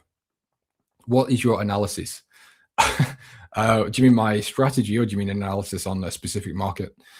Go back to COVID, I went short. Fantastic, Mega. Sounds like you're catching some good plays. I like the way you seem to approach the market. It seems quite interesting, much like a higher time frame, sort of extreme mean reversion type approach, it seems, which I quite like.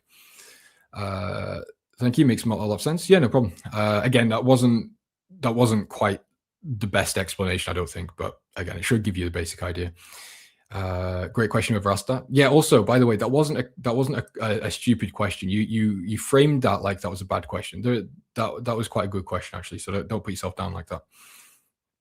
Yeah, high time frame for big moves. Very good, Danger. Love it.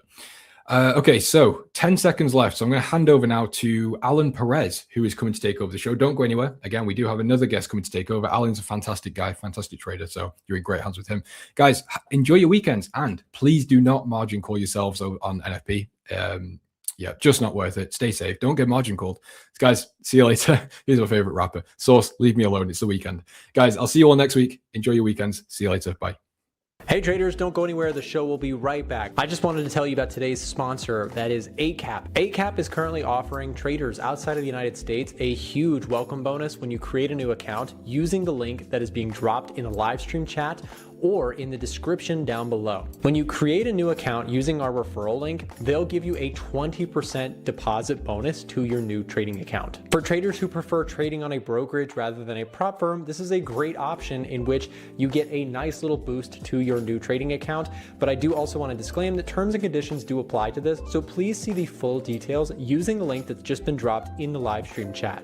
Alternatively, you can scan the QR code that you see on your screen right now if you're watching from a desktop or a TV. 8cap has several regulations worldwide and is a very well-known CFD and Forex brokerage. So check out 8cap if you're interested in switching over and taking advantage of this really generous welcome bonus they are offering our subscribers now. As always with any sponsor, please do your due diligence to make sure that this is in fact the right brokerage for you and your trading style as well as your own risk tolerances. Thanks to 8cap for sponsoring today's content. Now back to the show.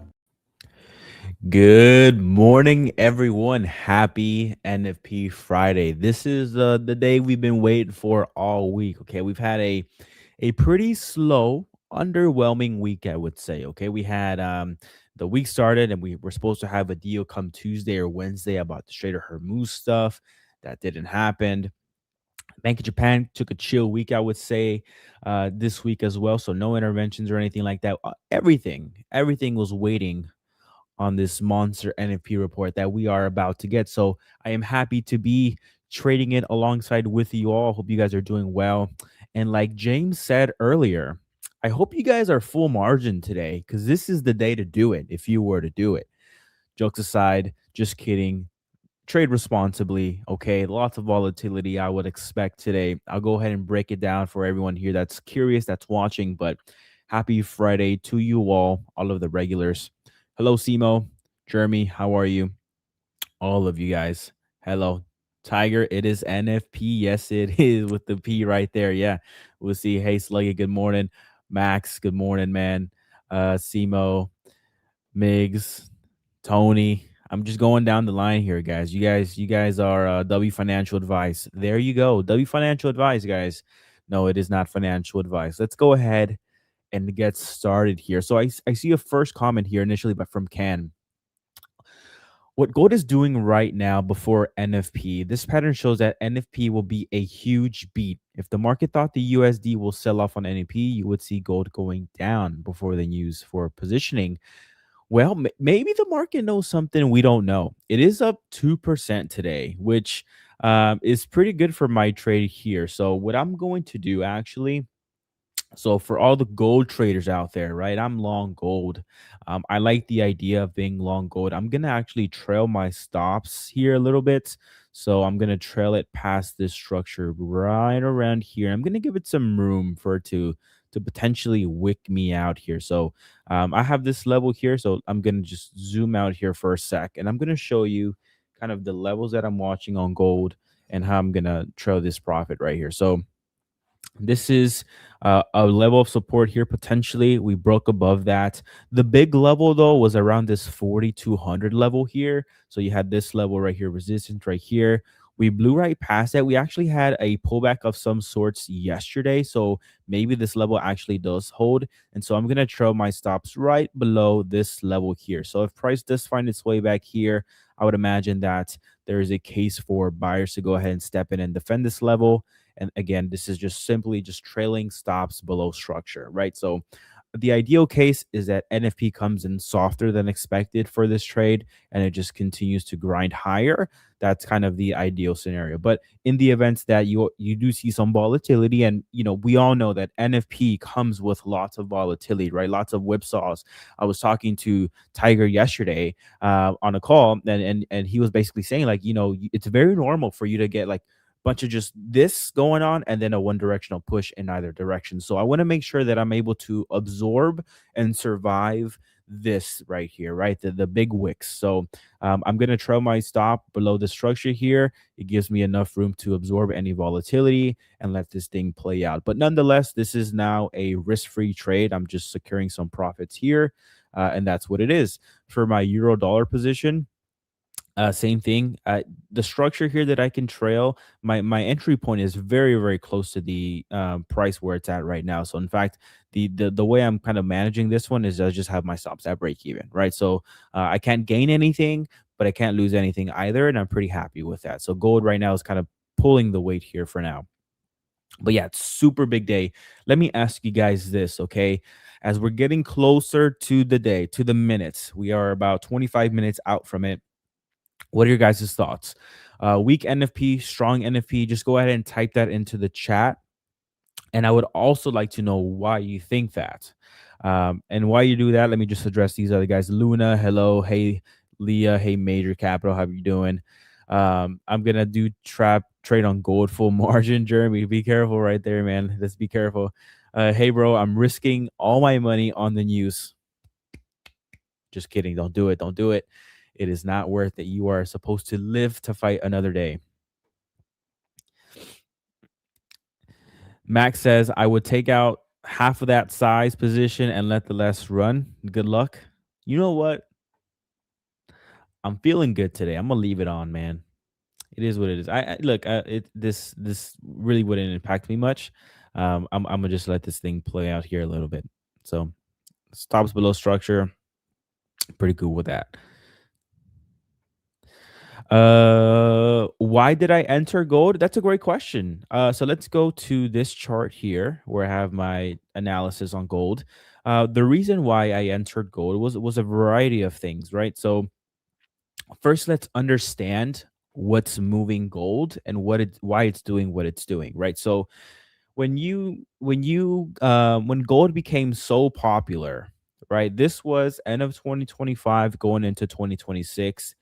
This was like the gold run up here, right? This was like the euphoria. Everyone was talking about gold. If you're not in gold, you're an idiot, right? This is what that is. So this right here, this big push upward in gold was due to lower inflation, right? A weakening jobs market.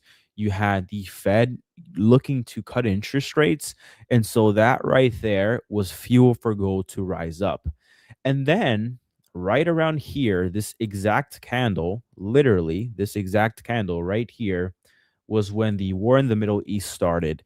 And if everyone reflects on your social media algorithm, the day or the weekend where the war started, everyone said, buy gold, buy gold, buy gold. It's the easiest trade in the world. Buy gold on the Sunday open. We're all going to make a killing. And the complete opposite was true. Gold, right, a safe haven in times of distress, in times of uncertainty, usually thrives. This time, gold did the complete opposite and traded to the downside. Well, the reason is because of oil. So the conflict in the Middle East, right, disrupted the oil trade, the oil supply in that region, 20 to 25% of the world's oil supply. And so that caused oil to go ahead and rise up. And so what that means is if oil is rising up, inflation across the world goes up. And so essentially the money printer story, the thing that gold was thriving on, was essentially disrupted, because if inflation goes higher, the Fed no longer cuts interest rates. In fact, they go the entire opposite way and they start hiking the interest rates. And so that right there went ahead and just disrupted the gold trade. And that's why in a time of war, a safe haven like gold was trending to the downside, right? So oil does not like inflation. Gold does not like inflation. Gold does not like higher interest rates. Gold does not like restrictive monetary policy. So the question you asked was, why did I enter gold? What changed for me? Well, a couple things. So this right here, you have a strong kind of downward trend here on the price of gold, right? You had a breakout right here, and we've been staying above that level. So to me, technically speaking, that is bullish. Also, too, if you just kind of zoom out of this chart here and you look at the price of gold, I entered somewhere here. If you look at the price of gold and you just assume that we are near a bottom, you are getting at a relative cheap price compared to relative price action, right? So you're getting here and the max was right here. So I am very, very cheap right here relative to what's been going on. So I like that as well. Now, from the fundamental side of things, you've been seeing something very different, right? So with the dollar, same thing, right? You're seeing the war start, right? We need to understand the dynamic of the dollar too and how it plays into this. Gold, you can basically some view gold as like against the dollar, right? So like if you have a dollar up day, likely you have a gold down day, and if you have a gold down day, you have likely a dollar up day, right? So while gold was trending lower, the dollar was trending higher. So the war started right over here. And since then, it's been trading upward, upward, upward because, of course, inflation fears are coming into the picture, the possibility of the Federal Reserve to hike interest rates, right? So that causes the dollar to move upwards. Well, as you get here to this level of resistance at 102, you were starting to see the dollar momentum kind of fade off there. So automatically, I'm like, okay, if the dollar starts to unwind, how can I trade that? One of them being gold, right? Also, too, you have further economic data supporting a dollar unwind, right? We had lower oil prices in June, and so that meant that we saw lower inflation prints. PI and PPI came in cooler than expected. And then also PCE came in flat, right? So that was like kind of adding to that potential gold bullish dollar soft narrative there. Also, too, on the labor market side of things, you had NFP report last time come in weaker than expected, and so that was bad for the dollar, bullish for gold, right? So that was what kind of fueled that trade. So it was a mix of like technicals, fundamentals, and then I can also show you this here as well, right? To confirm that, let's actually go to the asset scorecard on gold, just so you guys know that I'm not pulling nothing under my seat here. If you go to gold, you can see here that the score, let's do this, right? This is how effective the tool is. So this gold right now is getting a very bullish reading. You can see here that for a while it was getting a bearish reading. And then up until recently, as you're getting the technicals improving, the sentiment improving a little bit, the fundamentals underneath the trade improving a little bit, you can see that the score for gold went from bad here in the red to starting to improve. And so there's a really good mix of technicals, fundamentals, a little bit of sentiment, a little bit of understanding kind of the drivers about this market that we're in right now. And so that is why I decided to go long gold. So I hope I answered your question. I know it was a very long kind of explanation there, but I hope it landed because I know a lot of people are watching right now. We have a couple hundred viewers now, so I wanted to make sure that you guys kind of understand kind of what was driving gold, what was driving it in 2025 going into 26, why it was disrupted, and why I'm making the decision that I made just now. So yeah, hope that answered your question there, my friend. Let me go ahead and read the chat because we did get quite a few comments here as I was doing that. So let's see, let's go down the list here. So I asked the question, what do you guys think about what the NFP could be and why? It could go either way, Sluggy. So that's a great answer. I'm in the same boat as well, right? I don't know for certain what's going to happen. So for me to make that call is unrealistic. Roshan here wants a weaker NFP, dollar bear. That's the way I'm positioned. So that's kind of what I'm looking for as well. MGS says probably neutral NFP with a main focus being on unemployment. That's a great catch there. Let's see. Roop says strong NFP. Andrea says pound dollar buy.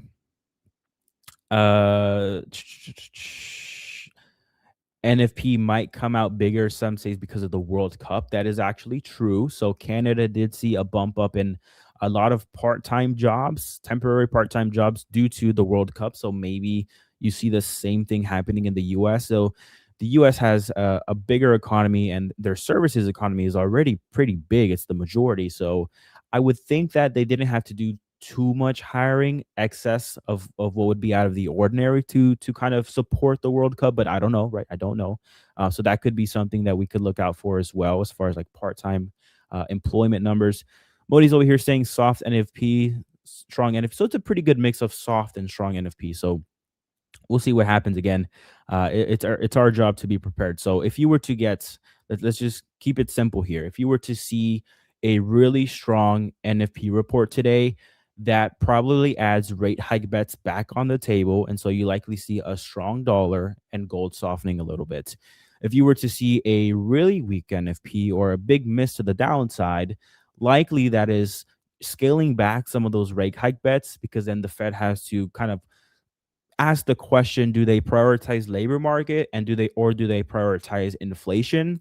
And given that oil prices, as of speaking today, down 1.5%, is pretty low relative to where we've been at before, and we saw a previous round of inflation numbers coming in cooler than expected, then potentially they could make the assumption like, okay, oil prices are lower, inflation's kind of taking care of itself.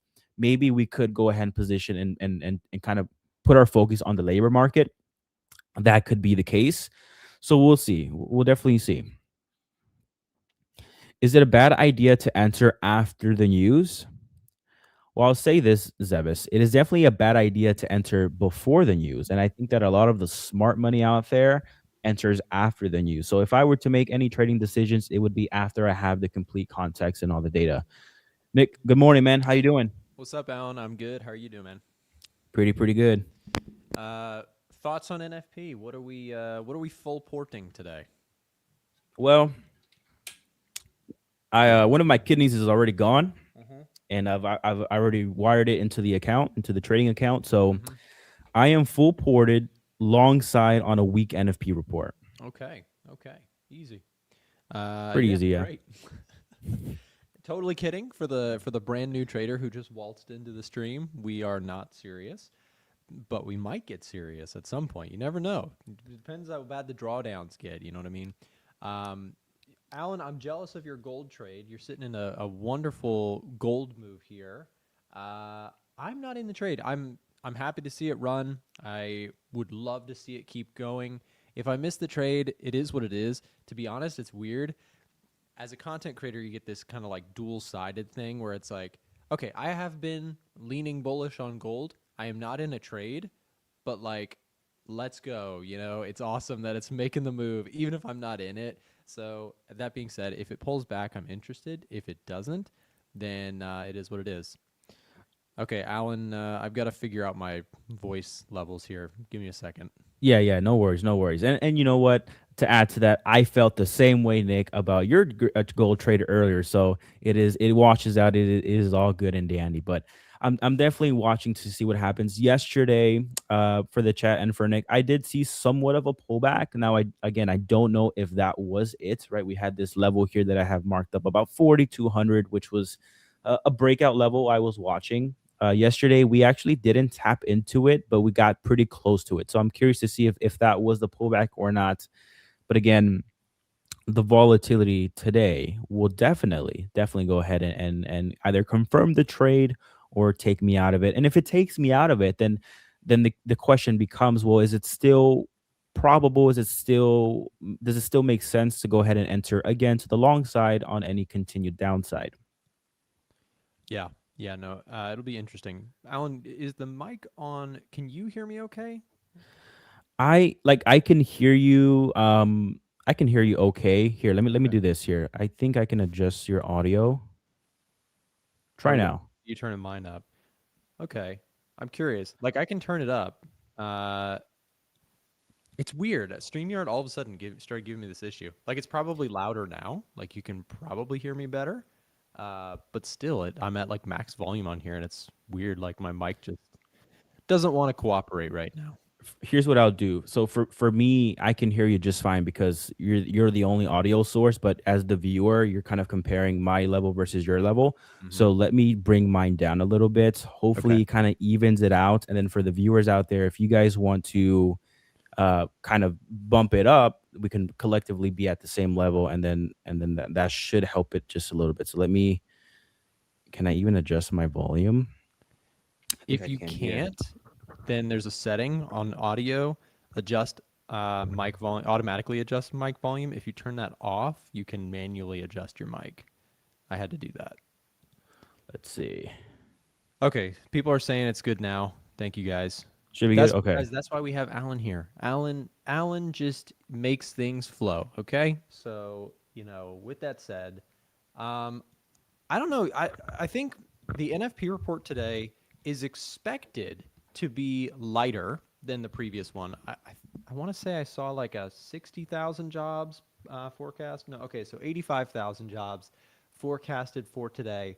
I got that mixed up. Last time around, we had 57,000 jobs added to the U.S. economy. So for the month of July, there is expected to be an uptick in hiring. This is still kind of a very modest number, 85,000. If you remember, going back a few years ago, post-COVID, you were seeing some wild numbers like 250, 300, 350 added in a single month. It's been for quite a while a slow hire, slow fire type of environment, or low hire, low fire environment. That being said, average hourly earnings, I like to take a look at this stuff from if I go labor market data, wage growth, like I actually think this stuff is a little underestimated in the sense that like here's wage growth, right? So wage growth's around 3.5%. Inflation just ticked above that for the first time in a while. That means something to people, because first of all, the CPI number, like 3.5%, I don't know about most people in the audience, but I feel like when you go to the store, it's not 3.5% for a lot of goods and services, right? A lot of things have gone up 25%, right? 20% in the last year and a half, 2 years. So that being said, with wage growth kind of slowly diminishing here in terms of a year over year gain, and then you compare that to CPI, which I want to say is at 3.5% right now. So it's matching it. So the point is, for a while, we had much lower inflation and higher wage growth relative to that. So that was helpful to the consumer. The reason I think that matters is that I think that if you have that dynamic for a period of time, it starts to weigh on the consumer. We could start to see that materialize in weaker GDP growth, retail sales numbers, et cetera. So yeah, it's an interesting one to keep an eye on today is wage growth in addition to the actual jobs added. Yeah, I love that. And I was gonna ask you what kind of a beat in, and if like, so the thesis here, the way I'm kind of, my bias is leaning gold to the long side, giving what we have right now to look at. But obviously, if you were to get a strong NFP report, that could disrupt that narrative. How far of a beat do you need to see for you to scratch the trade entirely and just kind of put it back on the back burner? So, okay, so you're like, how strong of a jobs number are we looking at today that would stunt the bullishness on gold? Is what you're thinking? Yeah. So if I've got this cool little handy chart on the NFP chart within Edgefinder, it shows the magnitude of the beat or miss. So it takes the actual number minus forecast in thousands. So we've been looking at the last couple times getting pretty meaningful beats. The last one was a miss. I think that if you are looking at something where it is, a blowing out over 100K beat, then yeah, that puts a little bit of a pause on the jobs data that we've been seeing, because we've been talking about it all week, Alan, this idea of like most of our jobs metrics recently have been coming in soft. So JOLTS this week was soft. ADP was soft. Weekly jobless claims was pretty much in line with expectations, but maybe just modestly better than expected. So I feel like if you're looking at this today, watch these two numbers. If both of those things, I would say it's not just about the jobs number. I would say it's about the unemployment rate. If unemployment rate today ticks lower or stays lower than what forecasts are, and simultaneously the number of jobs added is meaningfully higher than forecast, let's call it 75K plus more than expected, then that would really challenge my gold bullish thesis. But in most other scenarios, I'm still probably bullish gold. Cool. I'm kind of in the same camp to it, unless it's like a meaningful, humongous kind of derailed from what expectation is right now, then that would really challenge it. But also too, one thing when I really like this chart means a lot to me right now is the price of oil just continuing lower. We haven't had anything confirming. We were supposed to get something either Tuesday or Wednesday. Nothing happened there. But this here is helping that kind of outlook as well. So I like this. Do you have a range, Nick, that's problematic? I'm saying like if we creep back above 88, problematic as far as things staying hot over there, not calming down at all. But I'm kind of liking just hanging out here at that 200-day moving average. I think that if you stay there, that could continue to translate into subdued inflation prints, tamed inflation prints that could cause the Fed to go from either super hawkish to 2.5 to 2 rate hikes to maybe just staying neutral. Are you in agreement with that, or are you looking at something different? Yeah, I think so. I think that 200-day moving average is a big player. So if you lose that to the downside, that's an optimistic thing for inflation concerns, probably softening up on the dollar, bullish gold. And I would argue also, yes, the nominal 88 level, I see exactly where you're at with that. It's that ping pong level, the bottom into that range where your past resistance level is sitting. The other half of that is that downward trend line you've got. I've got the exact same chart lined up as you, and that downward trend line, if that were to rip and explode higher, I'm flip flopping. You know, I'm switching to okay, that's actually inflationary again, and people have, you know, we've talked about this a lot. There's been a lot of back and forth in the last 60 to 90 days with what's gone on in the Middle East and some uncertainty around it. And so you have a situation where I think it's actually better to be adaptable. People are also, we discussed this last time we were on together, people are able to kind of get confirmation of the bias that they already have depending on what social medias they're following. So what I mean by that is that if you think, the conflict is never going to end and it's going to worsen again, and you think oil is going to skyrocket, well, take your pick. There's plenty of social medias that would tell you that, that things are not working out, that Iran will never back down. But then at the same time, if you're looking at other sources, they'll say, hey, we're closer and closer to a deal, and here's oil prices falling. So we talked about this last time around. I think the most important indicator of what is likely to come out of the Middle East in terms of news is the oil chart. In terms of like headlines, like scary or good news headlines, I can almost guarantee you that what's going to happen is you'll see a big move in oil, and 1 hour later, you'll get the headline of why that happened. Yeah. Yeah. It's definitely like so tricky to navigate too. I love those scenarios. And Nick, I wanted to ask you, one of your also favorite things to trade aside from gold you voiced is the Nasdaq, where it's been like relatively weaker than the S&P 500. So where you have the S&P 500 getting at all-time highs, you have the Nasdaq here trying to make a break higher. I have like this downward trend line on my chart, Nick, right here, where it was just capping some advances here. And then recently you had the breakout retest of that trend line, and now you're kind of shooting higher there. Is that something that's on your radar? I know me personally, I'm not super savvy in the stock market world. I kind of just look at US macro kind of holistically. But like this right here, right? Is this something that, you didn't get a meaningful pullback to the downside, and so you still want to wait for that? Or are you going to, or actively looking to participate even in a slower grind, higher type environment on the NASDAQ? So that's a great question, because I think like if you're looking at NASDAQ, it has been the relative laggard compared to the others. There's been a lot of squabbles and uncertainties in the tech world, a lot of AI, CapEx spending. It's never going to end. People wanting return on investments. I generally remain bullish on tech. The thing is, for me personally, it depends I have two kind of sides of my activity in markets. I have like short-term trading, and then I have like longer-term thinking, buying the dip. Do I want to be investing in tech stocks right now? The answer is no, not really. Like, I think the risk reward here, you mentioned that 200-day moving average. If we were to have seen that come, we're getting closer to the point where I was like, okay, I'll take some long, kind of buy and hold good stocks that I like for the longer term. I was watching the semiconductors ETF as we continue to pull back. I was like, maybe it's worth the risk reward. So that kind of ship has sailed for now in terms of like passive investing. But as a momentum trader, shorter term, we still look really solid here. Like you pointed out, breaking to the upside here on Nasdaq. The challenge that I have with it, the reason I don't love it is fundamentally we're kind of mixed on the score here.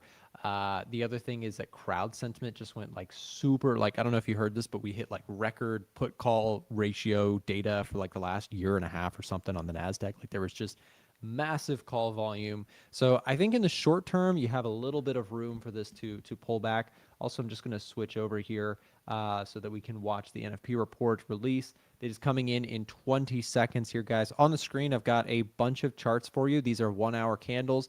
Got S&P, NASDAQ, gold, silver, oil, and we've got about 10 seconds here to go before that number releases. We'll have it pulled up for you guys to see the reaction everywhere. Let's see what we get. Drum roll, drum roll. Yep. 4.1 unemployment. Okay. Non-farm in the negative. Wow. Dollar is diving right now, guys. Minus 23K, guys. Wow. And Yeah, there it is. So the right away though, mixed The unemployment rate, yeah. Yeah, that kind of like mixes things around. So before you just only look at the headline number, also recognize 4.1% is lower than expected.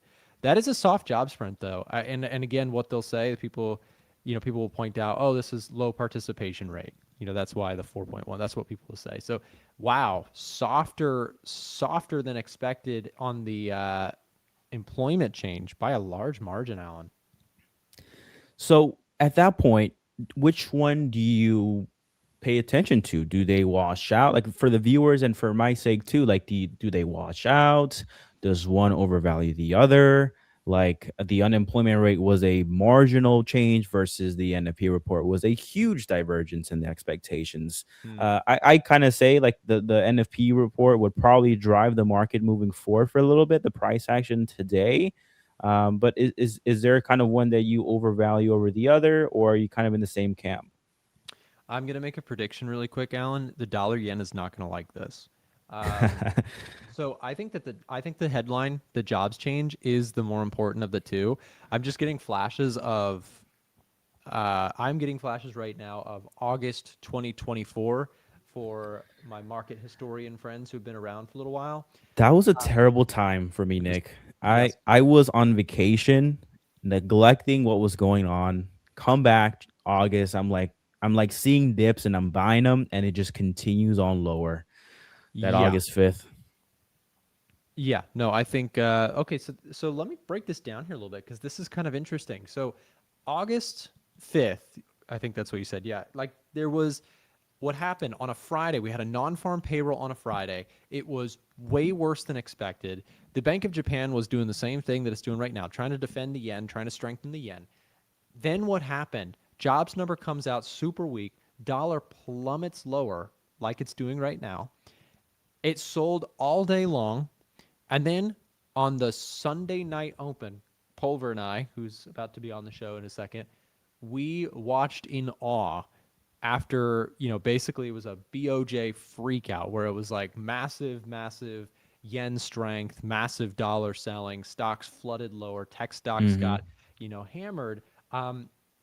I wouldn't be surprised, to be completely honest, if there is a little bit of that jitter come in, and I think you can see it in gold right now because gold is ripping. However, full context of that event, everything sold in the second half of the day. So yeah, gold ripped, then fell. So we are coming into major resistance here on gold. We'll keep an eye on it. Alan, I know we got Chris jumping in here, so I'm gonna kick you out of here, but I want to thank you for the time, the conversation. Wonderful as always.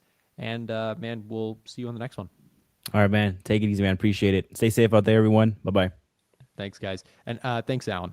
Okay, guys, I'm going to play a quick clip here, and then we're going to bring in Chris Pulver to the conversation. Stay tuned. Don't go anywhere, traders. We'll be right back to the show. But real quick, I wanted to tell you about today's live stream sponsor, Prop Shop Trader. If you're a futures or equities trader, let's talk a little bit about what PropShop Trader has to offer. So first and foremost, if you're a stock trader, there's not a lot of firms out there offering stocks, so this creates a unique opportunity for stock traders to get in on the prop firm action. PropShop Trader offers a variety of various different account types for both swing and day traders looking to trade futures, whether that be gold or Nasdaq or ES or YM, whatever you trade there, or on the equities side. They also have a very scalable environment where you can actually trade up to 20 accounts within the same prop firm. A lot of traders nowadays are trading with lots of different prop firms, but PropShop Trader wants to make it more accessible and stackable to build your relationship with a single prop. With competitive pricing and transparent rules, PropShop Trader stands out as a solid option to consider for those of you who are trading futures or equities. If you're interested in exploring PropShop Trader for yourself to see if the accounts are a good fit for your trading style, then make sure to use our promo code A1 Trading to get a really substantial discount at checkout. Our code will get you the best available prices right now. As always, I want to disclaim that prop firms are a great way to scale up your trading capital if you have the skills. So I am personally a fan of waiting until you have consistency in your trading before attempting to take any sort of prop firm challenge. But if after reviewing PropShop Trader, you like what you see, it fits your style, and you've done your due diligence on the prop firm, you want to push forward with it, then make sure to get that extra discount with our promo code. You can also find the link for this down below in the description. The live stream chat should also be seeing that pop up, and we have a QR code on the screen that you can scan to check them out now. Thank you again to PropShop Trader for sponsoring today's live stream. Now back to the show. All right, and we're back with Chris Pulver. Hey, Chris, how you doing, man? What up? Happy Chris, Friday. Happy Friday. This feels okay. Did you kind of hear my little rant there about August 5th, 2024? Yes. Does this not feel very similar? You have suddenly that was a 100K miss on jobs. Mm-hmm. Bank of Japan defending the yen, U.S. Treasury partaking in defending the Japanese yen. Right. Markets have been pricing in rate hikes. You've got weaker jobs print the whole week long. JOLTS, ADP, NFP, weaker than expected. Could there be a scenario here where the market this morning is saying, ooh, this is great, we're going to get rate cuts, and then by the afternoon, it's more of a freak out about the economy? That's my concern. Well, I mean, August is kind of that perfect window for that stuff to happen. Where this is a pretty bad job print. Where look, the U.S. economy needs about a break even like 20 to 30K per month. So any negative is not good, and it also brings the conversation back to the Fed has kind of ignored labor for the last couple of months since war stepped in. It's all about task force, all about inflation, all about price stability. Labor has been like, it's been fine since we've had some decent non-farm prints that have been over, 50K or 100K. Now it's like, tech has been laying off people since 2022. Tech is laying off more people now. Other companies, my fiance works in the airline industry, dude. It is freaking cutthroat right now. Like all these airlines are cutting routes, they're cutting markets. They're not necessarily downsizing people yet, but it's getting to that point where like everything is being watched very, very closely. And like, right. I think American Airlines, United Airlines admitted to anywhere between $2 to $6 billion in added costs with fuel just in these last quarters. It's tight out there. It is. It's a little tight for sure. Yeah. Well, Chris, I also just noticed something. Look at this. The revised number. Yeah, 57 down to 20. 57 down to 20. So let's just do some quick math. That's 30. And notoriously, math is hard to do while you're live streaming, so bear with me. Let's say that's 40,000 less on the last one, and let's say that's 100,000 less today. Yeah. That's a huge jobs miss. Yeah. Unemployment rate going down to 4.1%. Again, I know what people are going to say right off the bat. Participation rate lower. That's why the 4.1%. Like people are quitting, trying to get a job, basically. Yep. Yeah, someone knew something because gold was up 2% before this started. And, gold is just ripping higher.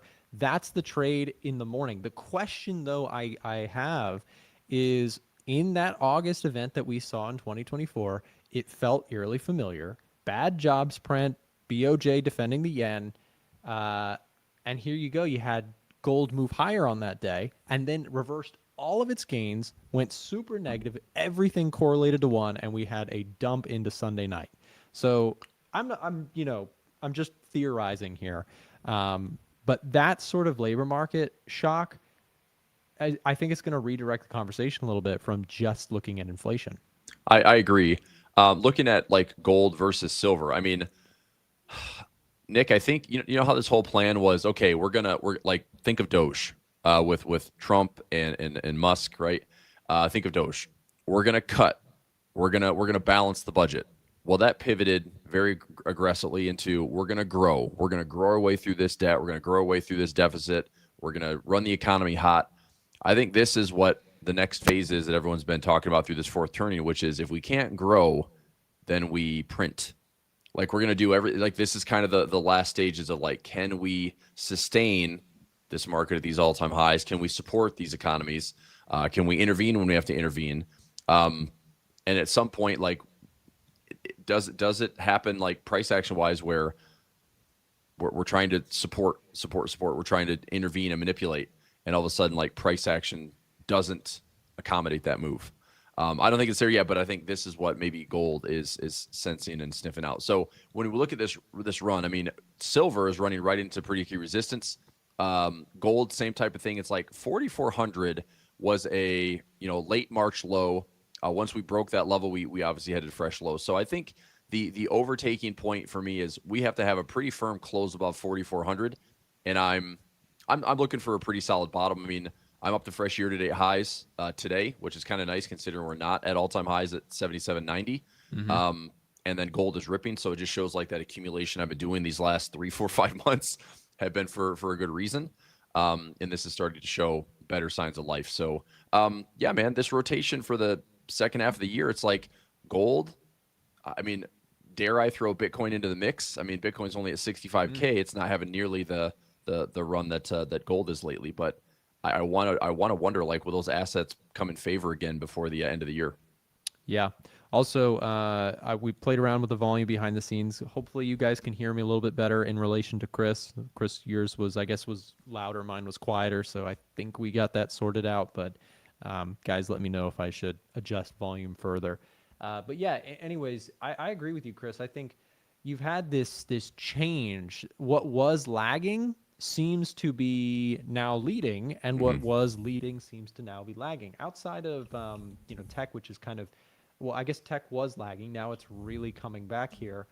You've got the Russell. The Russell's been a winner this year, Chris. For once, it's really been a leader on that side of things. You've got oil continuing to sort of trend lower here.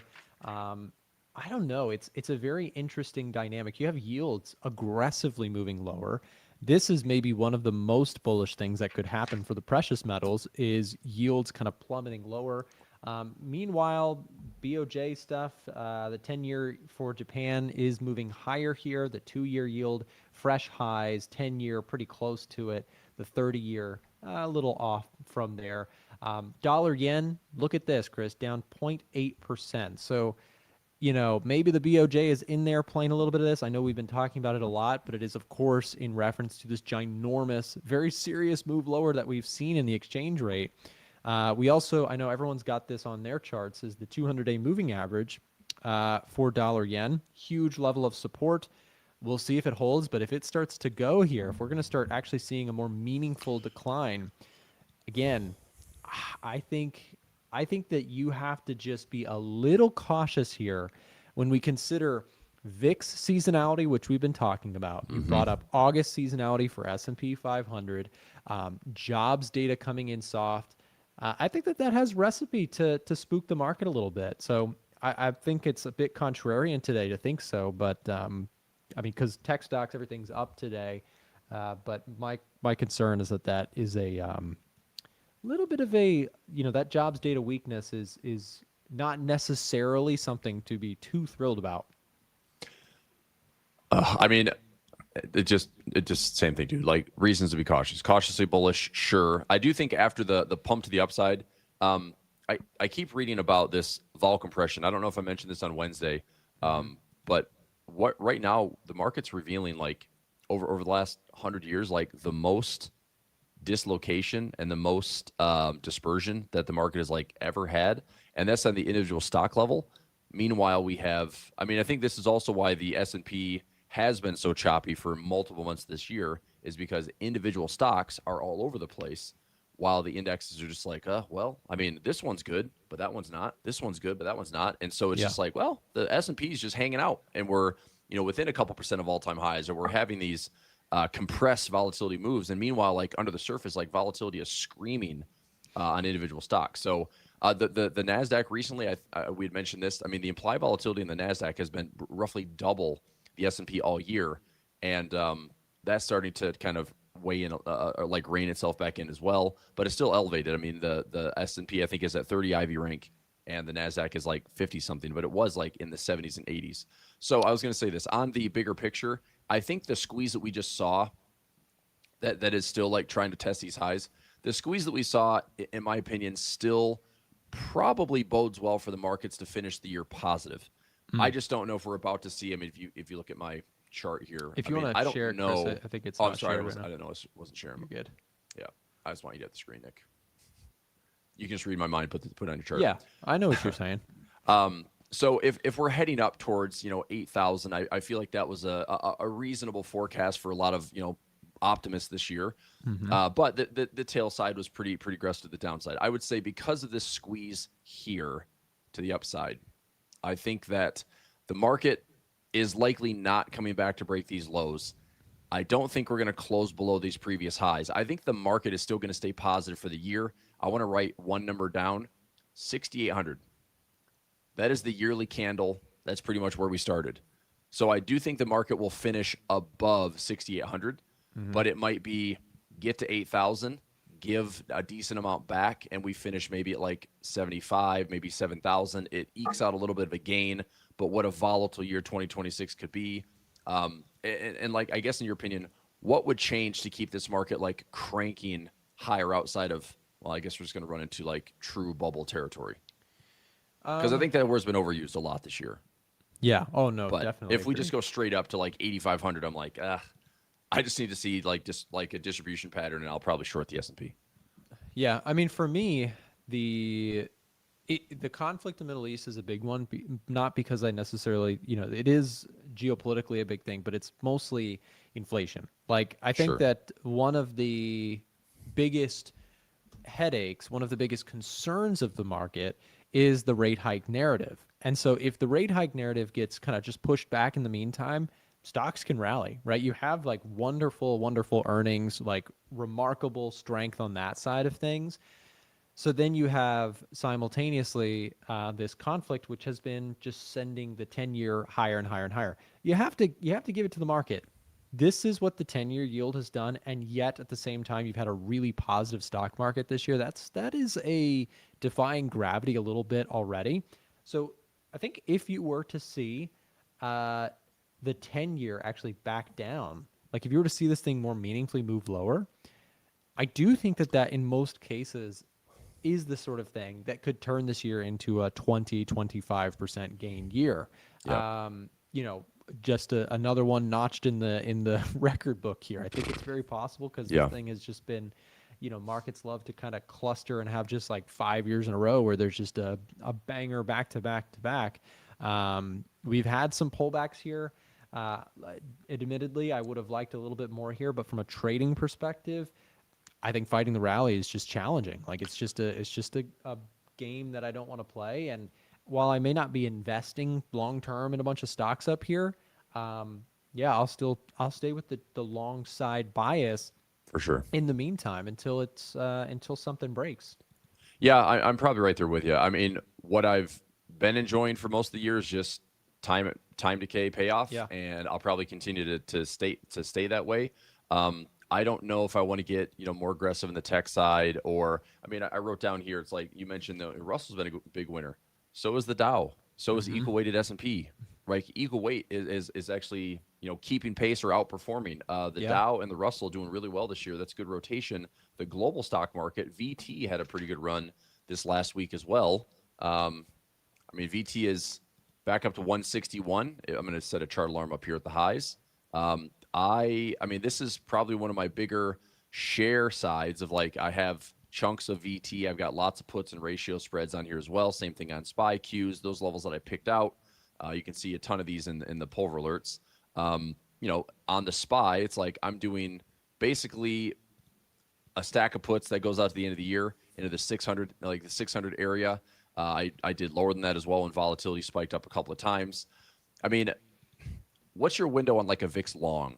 And also, do you have like a, do you think the VIX is going to be like a flare up to like 20-ish and then it comes right back down? Or do you actually think we have a VIX event? Like, do we have a 40 VIX? Do we have a 50 VIX on the card or in the cards for the next like 6 months?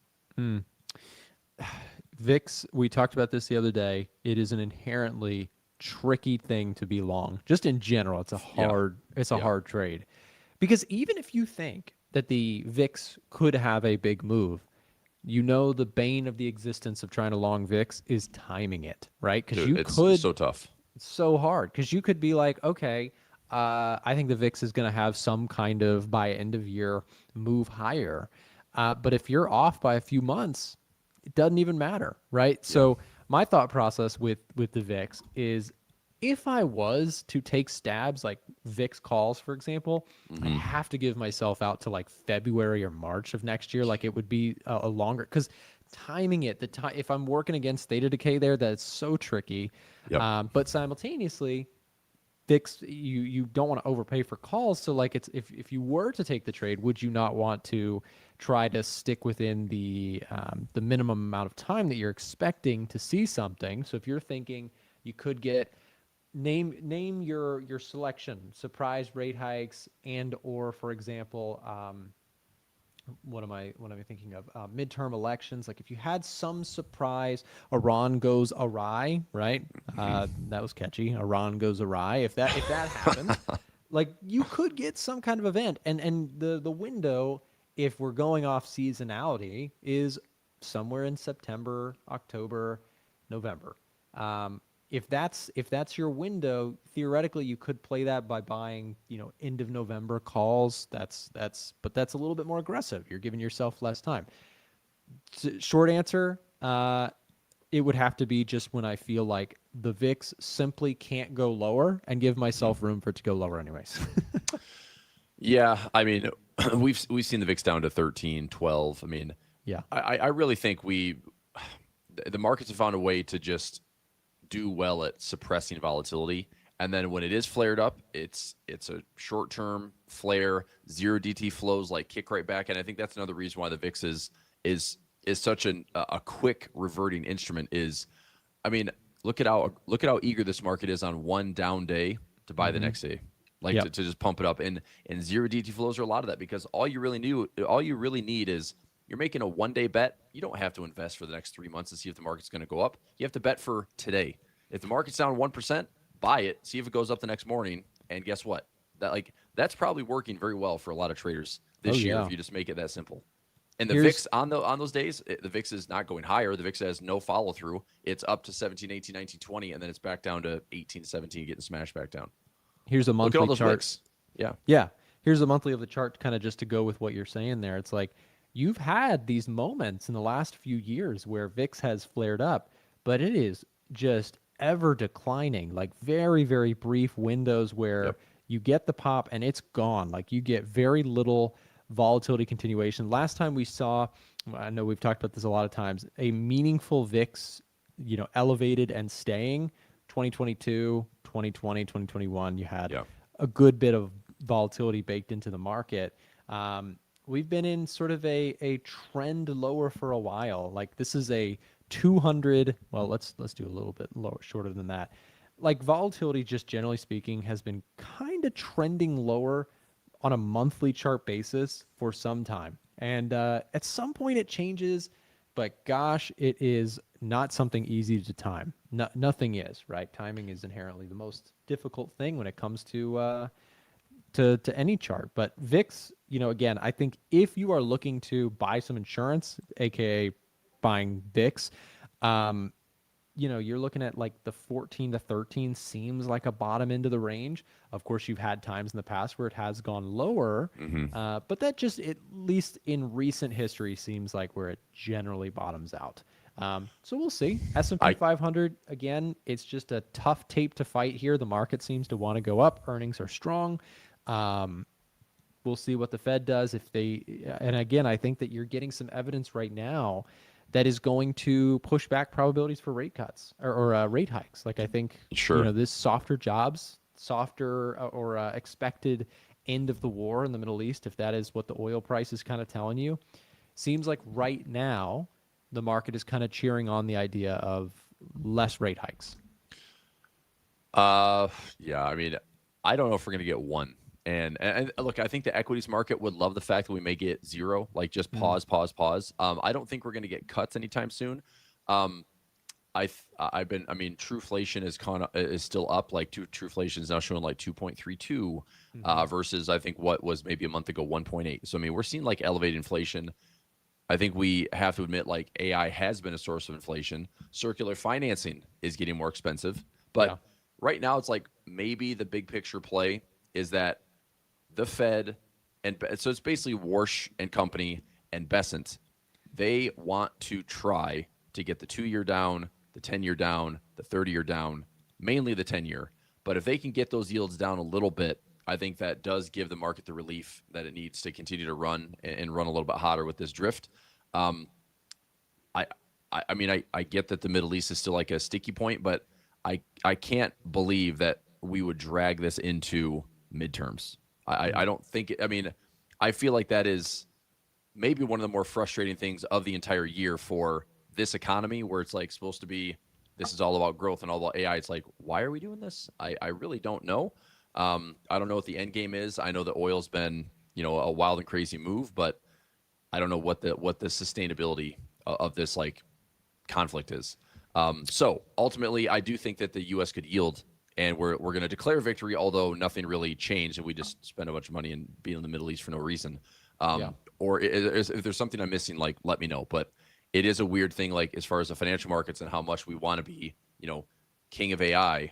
And right now, like our king of AI is what on the hardware side, pretty much. Yep. But one thing that could be changing is we need to see the bond market cooperate. The yields got really, really aggressive there. I think they were smelling a rat. But gold has made an impressive run too. So, Nick, I think we're going to see like that powerful combination of fiscal policy continues to dominate, and that the Fed is being enabled to not have to do anything. They don't have to cut, but they don't have to hike either. And I don't know and again, like, is that losing credibility for the Fed? I mean, we don't really have clarity out of the Fed until probably the end of the year when the task forces reveal their, amazing discoveries, which are, we need to be more real time. We can't be backwards looking. We need to have like better data points, and that's fine. But it's going to take them 6 months for them to tell us that. Meanwhile, this is a weird seasonality window that I think the market is always vulnerable. End of this month, we have Nvidia as well as Jackson Hole. It is a very like illiquid month to trade, and the markets can be pushed around and whipsawed.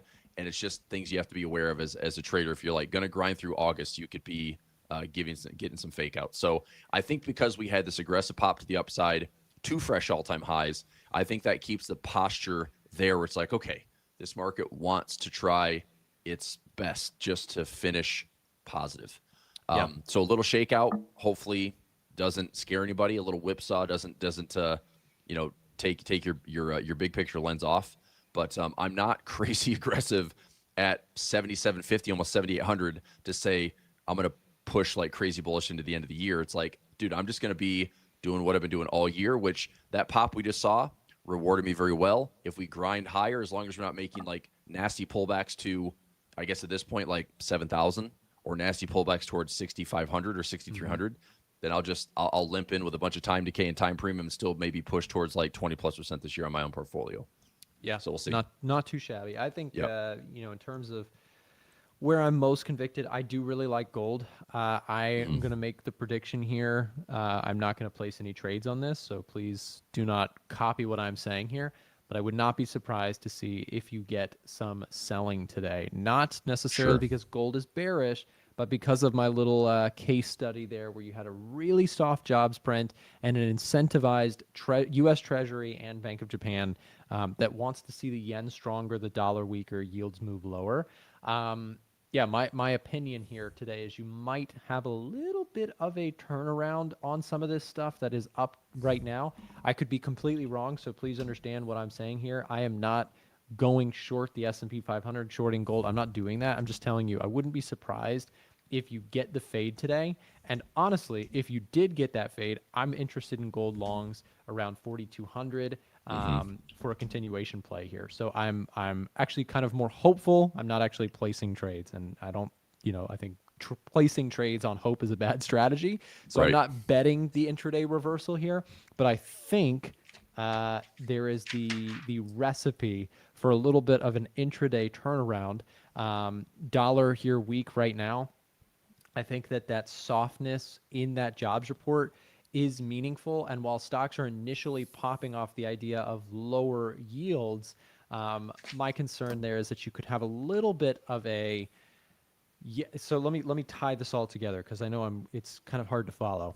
If you get a dramatic opportunity for the BOJ and US Treasury to follow through on this yen stuff, right? Follow me here. You have yen gets a lot stronger today on the opportunity of a weak jobs print to really sell into that on the open markets today. If that happens, what does that do? Well, that causes a significant selling of the dollar, and the yields world in Japan, if that skyrockets, if that keeps moving higher, the reverse carry trade, the unwind of the carry trade, can be a bit of a global margin sort of thing. There's a lot of margin that is applied through the Bank of Japan stuff, and so borrowing yen at low prices and or low borrowing rates and deploying it into U.S. tech stocks is a very common trade. We saw this again, as I mentioned earlier, August 2024. So that's my opinion. Is I think you could see some further selling of U.S. dollar, U.S. treasuries, and buying of yen.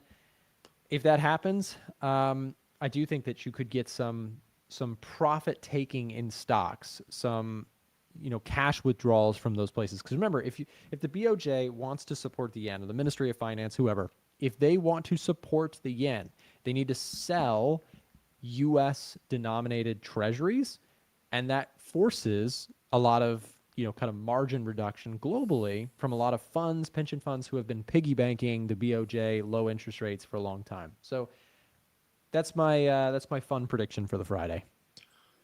So, I mean, you're saying that for Friday as far as how things maybe start to shape up. I mean, is there follow through there? I mentioned this. I think I mentioned this on Wednesday, but I think for the daily time frame, and again, my thoughts and feelings on the yen. Me and the yen don't get along very well.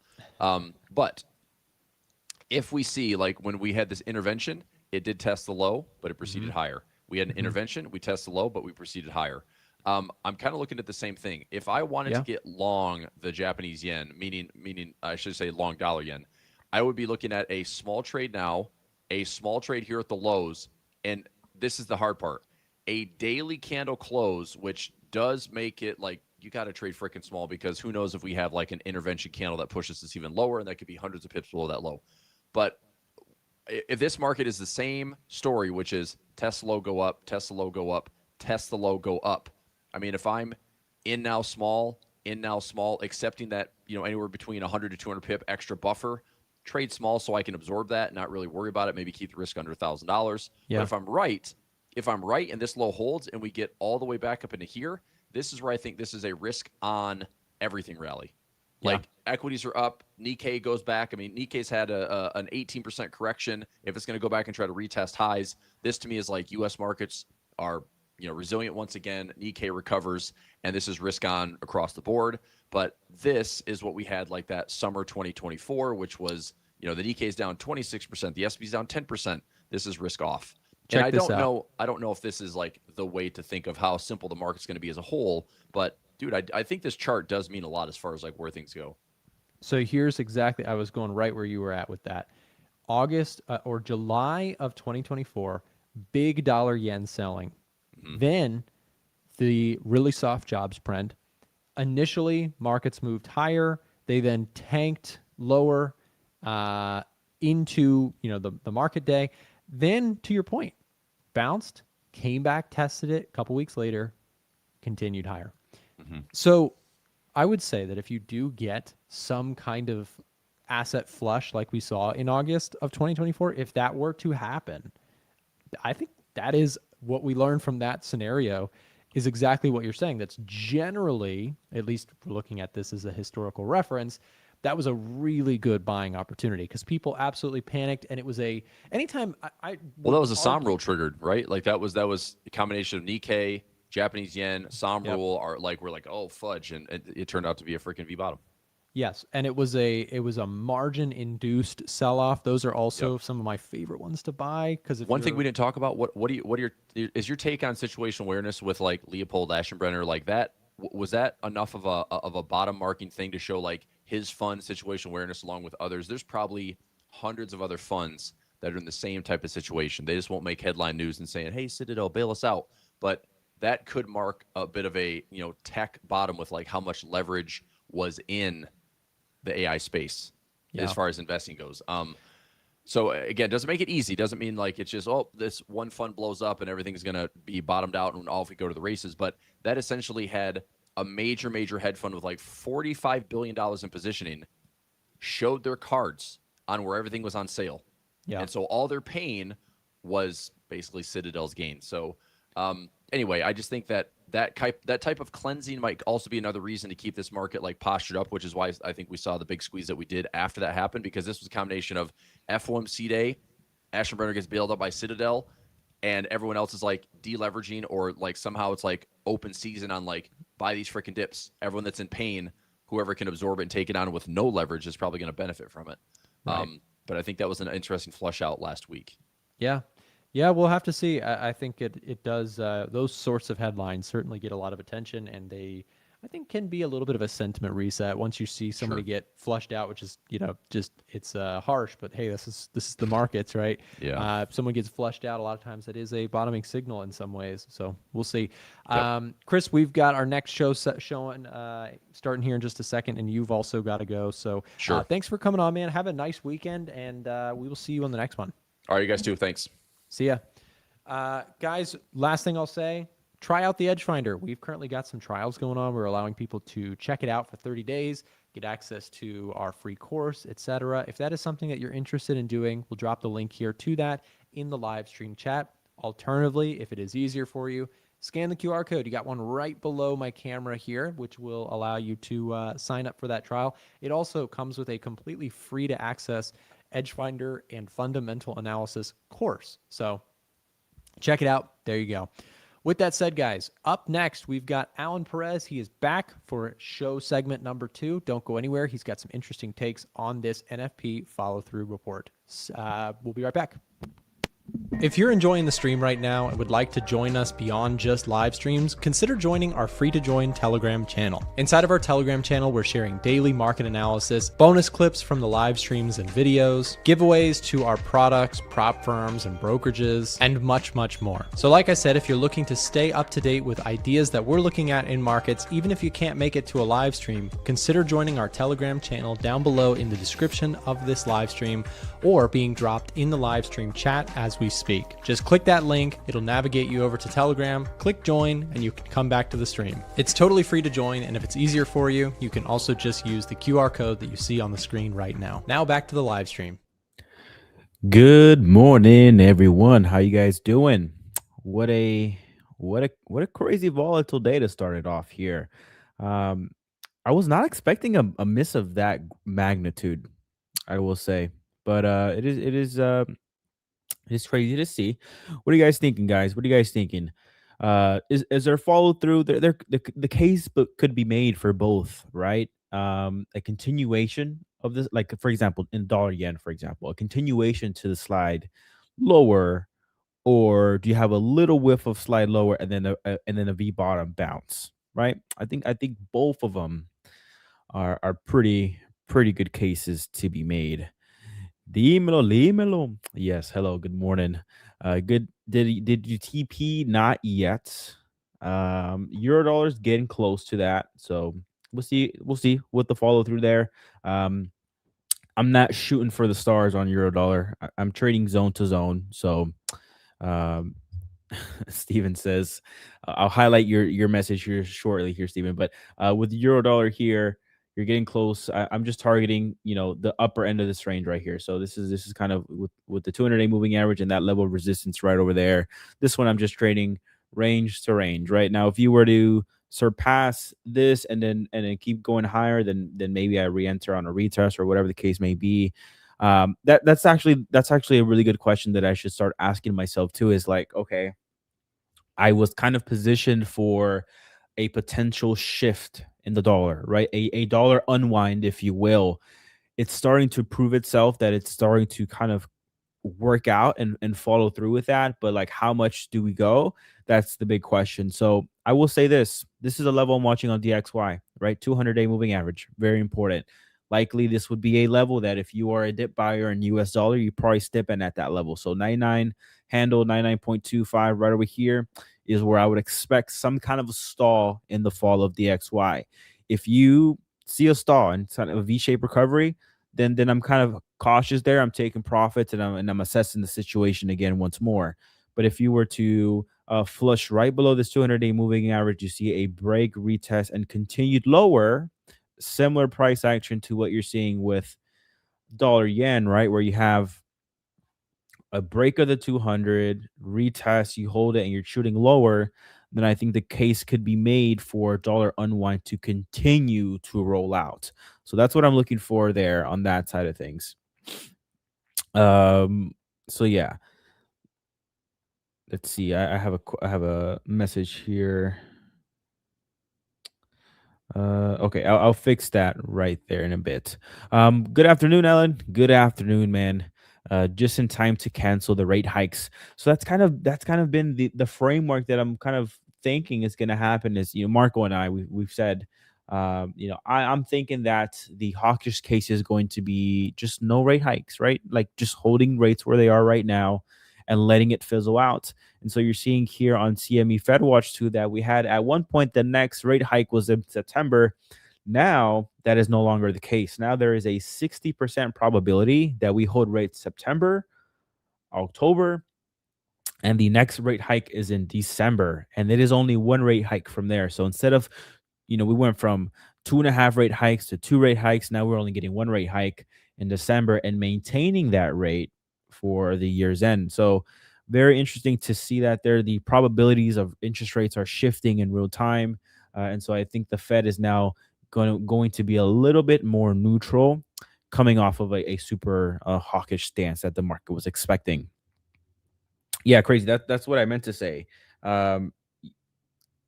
Definitely coming from hikes to hucks to cuts is what I think is going on. Who's your favorite rapper? Bro. Favorite rapper? I would say I've been very consistent with this, but I'm a big fan of Drake, to be honest with you. Early days till now, he's hasn't fell off not once, whereas the longevity of like an artist's career is like short-lived, So I could respect that. Diversity in his songs too. Like you have your Marvin's Room, and then you have your hype songs, and then you have your not so hype songs. So I think that's to answer that question. But that's as far as I'm gonna go. I don't want to deviate too much, guys. This is a trading live stream here, so we should go ahead and stick on that theme there. Alan, did you close your gold position? No, I still have it running there. It was up 3% at one point, so what I did was I have my stop trailed below this structure right here, this 42 handle here, this previous breakout. Actually, let me turn this yellow for you guys. Previous breakout right here. We broke it, retested this, held as support. So my stop loss is just trailed below structure, and I'm going to continue holding it on and let it do its thing. I will say that we are closer now than I would have thought we were going to be to that 200-day moving average. So that's kind of my level of resistance that I'm looking at. You could also make the case too that we are tapping into resistance right now, looking at this level here. So that could be the case. In fact, it makes a lot of sense looking at, I think Nick had this level here. So I'm going to make this resistance. And then I'm going to say this. I'm going to say that if you were to get another breakout of this level and pull back and it holds, then I just bring my trailing stop to here, and then I just continue and let it ride. So we'll see what happens today. This would also be actually good protection too in the events that you get to sell everything later in the session or going into Monday. So I kind of like that idea. So hopefully we do get a continued pop in gold and a retest, and this level holds, and then I can just trail my stop further a little bit and secure a little bit more profit there.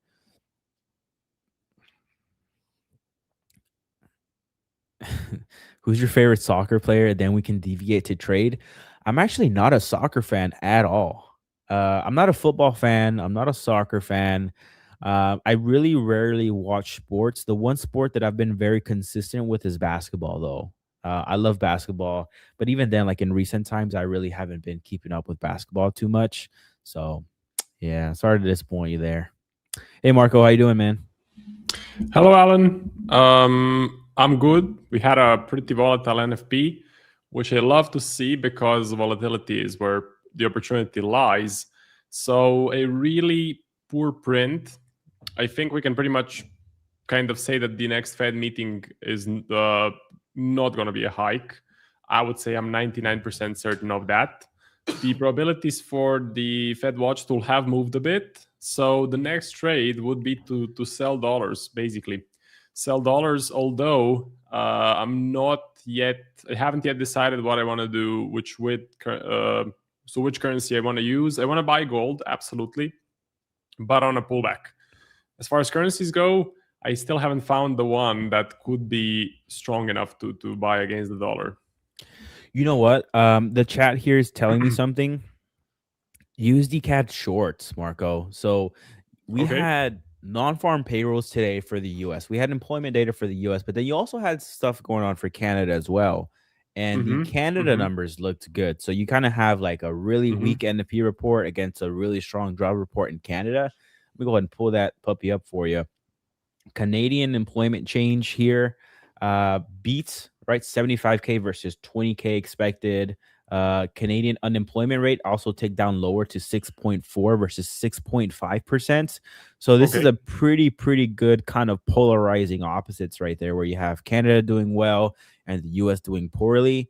And just looking at this chart here, USD CAD, it is continuing that slide lower. So I'm curious to see, like, I mean, I would say the next target would be either this level of support, 1.39, or this 200-day moving average. Is pretty probable that we tap into that.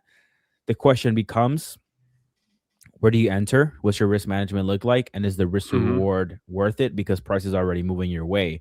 You have potentially 92 pips to cover to get there. But again, it's like, are you very like tight with your risk management? Like, what does that look like? Do you wait for the NFP candle to kind of mean revert a little bit and get filled? Like, what does that look like? That's a big question, but I think that's one to answer that question for you is like, what do you sell or what do you buy against the dollar? I think CAD looks pretty good. Okay. Very interesting that we got first good Canada data and then bad US data. So this is getting slammed.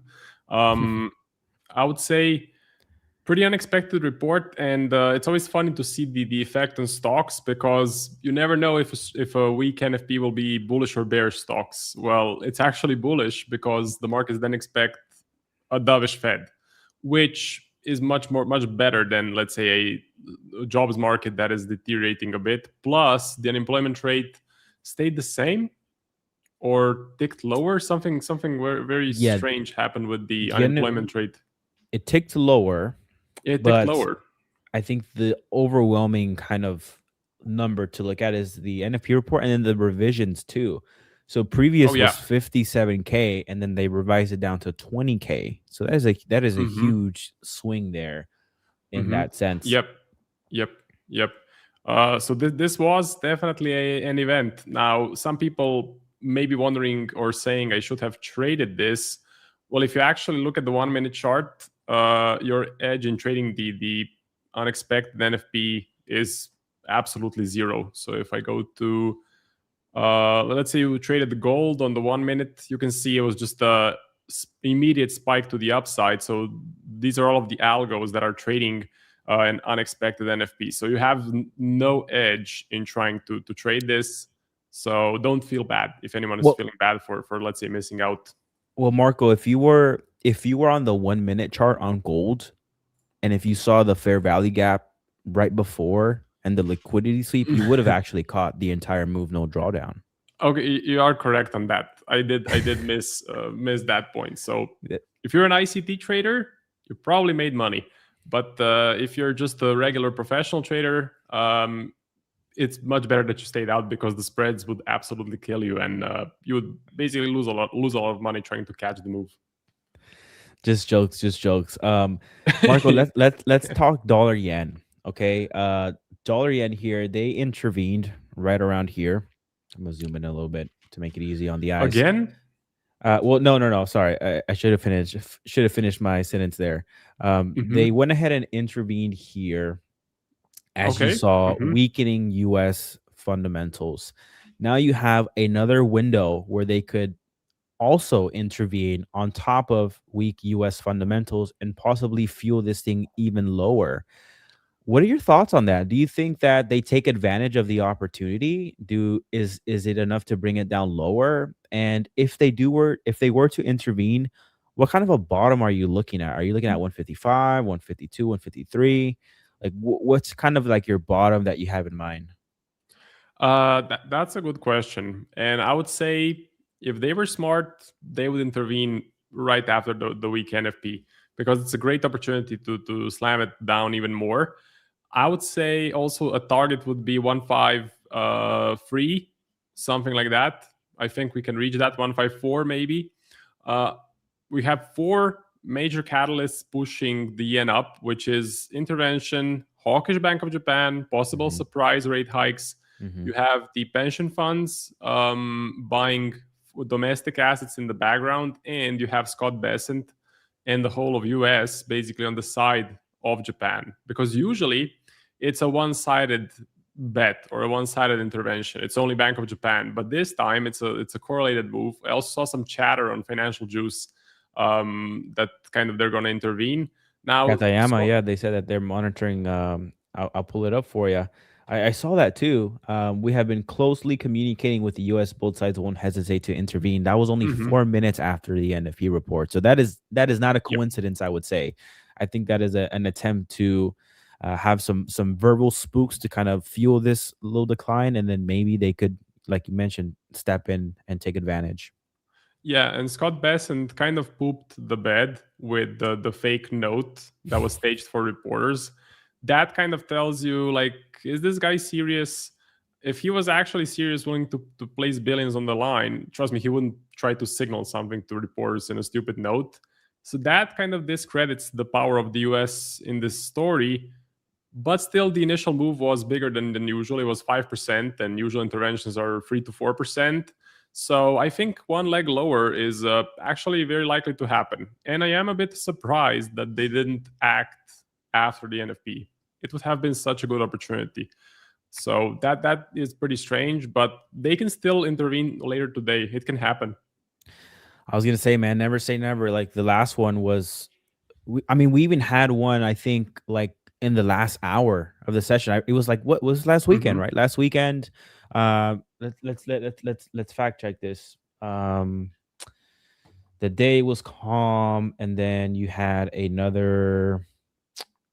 Yeah, Friday right here, Friday 3 p.m. It was like pretty quiet, and then they had another whiff right going into the weekend where they hit it once more.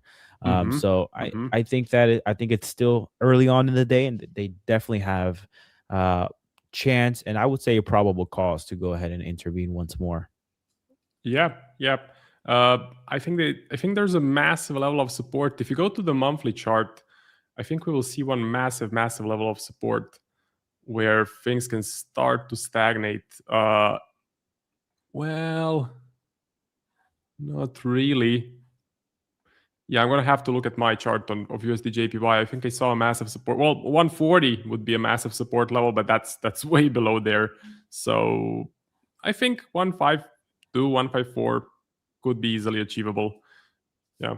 And long term, I think we get maybe an even more steady trend of yen strength, because by all of the catalysts that the Japanese government is talking about, some of those things they take months to play out. So the pension funds, it takes a very long time because of bureaucracy, because they're slow, because they have a huge amount of capital.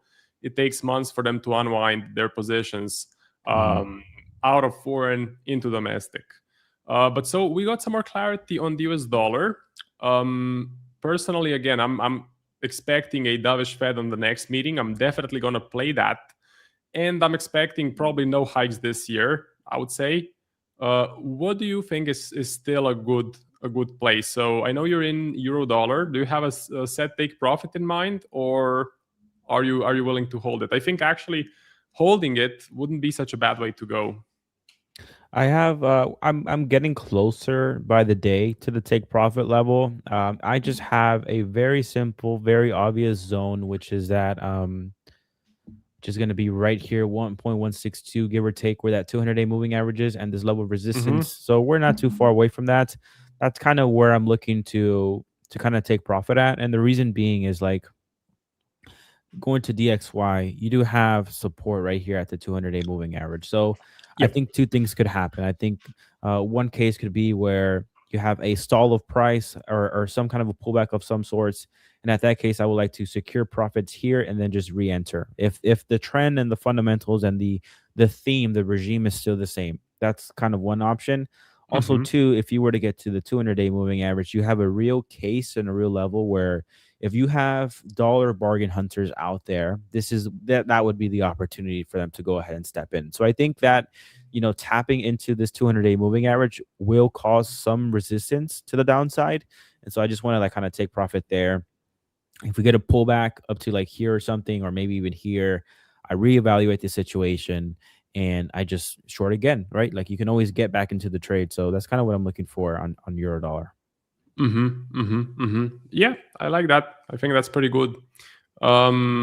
Yeah, so that's kind of how I'm seeing the overall markets. So I have a yen view, which is bullish. I have a dollar view, which is now bearish. Do we care about the Middle East?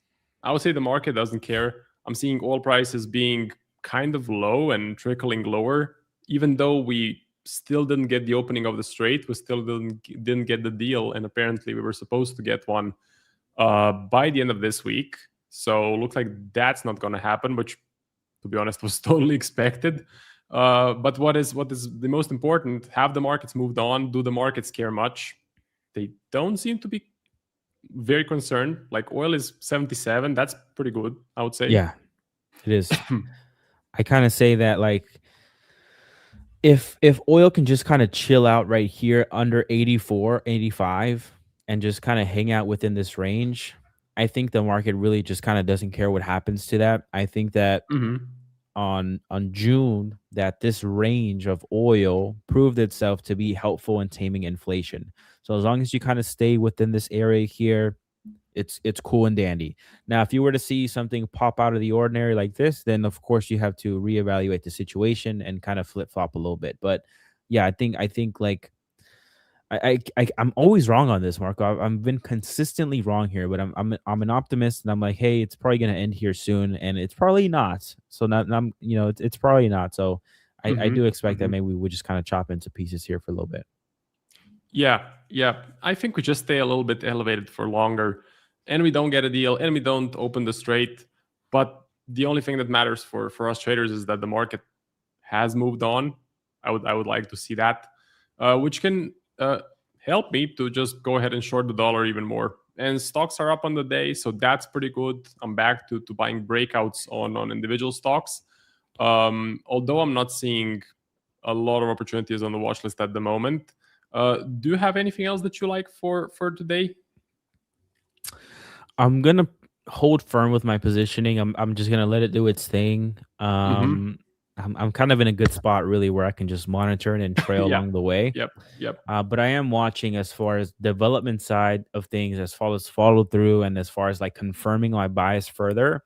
Definitely looking at yields. So the 10-year yield, it's still elevated, right? It's still creeping up here. But if we can somehow break this trend line to the downside, we haven't been able to do that once. So if we were to break this level here, then that just confirms that we've really gone from 2 rate hikes to neutral to potentially dovish. So I'm watching that. The 2-year yield is leading, I would imagine. If this thing can load. I'm having the same issues with my trading view. On some days, it's just super slow when Yeah. I switch through the assets. So with this one here, the 2-year has successfully broken and tested this level and continued lower. So we'll see what happens there. But that's pretty much all I'm watching. Yep. Also, too, someone in the chat, some more Bank of Japan talk. That the moves in the Forex market have been affected by moves not backed by real demand. So they're kind of basically calling this not real demand and artificial. And I mean, this is a problem that they're trying to fix, right? They're trying to have this currency pair move off of real demand, not just speculation, arbitrage opportunities, and things of that nature. Yeah, and probably the carry trade, right? I think there's a lot of people betting on the carry trade, or there were. Some of them probably got washed out, but there's still a lot that are in it for sure. Yeah, basically you're positioned exactly how I would like to be positioned for the next week. So that's what I'm gonna try and do. So next week we're getting the CPI, we're getting the inflation. Does it matter? You know, that's the question. Does it matter? I think in a weird way, if it were to come in line with expectations or flat, the trend continues. I think I think even in that case, the trend continues. I think what would really move the market and continue this move is if you see a tick lower, then you can start to make the case that the last month's print was not a one-off event, and it is starting to show signs of inflation trending lower. I think that would be really, really good case for the dollar bears, obviously. And then a hot print would really kind of disrupt things. Yeah. Although a hot print may give you a good entry to sell the dollar, because the dollar would probably rally into the print. So selling right on the top could be smart. That was something I was actually looking to do today. If we got like a strong NFP print, like 100K or more, it would have been a good opportunity to sell the dollar. But of course, the completely opposite thing happened where we got a super weak print. So yeah, it is what it is. We'll see, man. It's an interesting day. I'm happy to see that rate probabilities are reflecting that. Let me refresh this one more time to see if anything has changed. But we are now looking at we went from two hikes to now what we've said, Marco, consistently is becoming more of the case where you're getting more to the camp of like, we're probably just going to hold rate steady from here and just let it play out. You know what? I'm not going to say 100% sure, but 95% at least. Like if Warsh hikes in September, it would be so crazy. I just don't think he's going to do it, especially now with the bad NFP. Now he has material to say the jobs market is falling, so we need to keep rates lower. I think it's going to be a simple trade to execute. And also one thing, go ahead. I want to say one thing that is interesting today. So in my comment section on my first segment of the stream, I had like 10 people saying, look at gold, look at gold, look at gold. Like gold is up, gold is up, gold is up. And like, weren't you bearish? Weren't you bearish? Weren't you selling? So there's like a lot of people that are super happy that gold is going up. I'm happy as well. But euphoria is usually not a great sign. So I'm hoping a pullback actually does come on gold so that I can get in. And yeah, we'll see. Not too big of a pullback, Marco. Not too big of a pullback, but I would imagine that it's gonna be a great time for the gold content creators. I will say it is coming back into the picture. This is definitely getting a lot of attention. Yeah, I'll spam. I'm definitely gonna milk the story on the A1 socials as well. So you better believe that your feed's gonna be showing lots of gold right here, and I'm definitely gonna take advantage of that. Yeah, I'll spam the crap out of gold as well on Instagram. All right, man. Well, I'm gonna go ahead and pivot out here. I'll let you do your thing. This was a fun, eventful NFP report. Not what I was expecting. I was expecting either in line or a slight miss, but not a huge miss. So this is something different. And we'll see. Very unexpected. It could be very weird because you could have a sell everything coming into the close or coming into Monday. So that's something that you have to be mindful of as well. Yep. Well, good luck with the positions. I hope you're close to the phase 1 target because it seems that you are close. So congrats on that. That's amazing. And we'll talk on Monday. Thanks, man. Take it easy. Bye-bye. Yep. See you. Goodbye. So let's continue with the rest of the show. If you have any questions, any chart requests, anything you want me to look at, put it in the comments. So Steven says, Scott, peasant. Marco, could you flex your muscle for 2 seconds? We want to see. I feel it's a bit inappropriate, but about the note. So Scott, Besant, note. This is what I was referring to.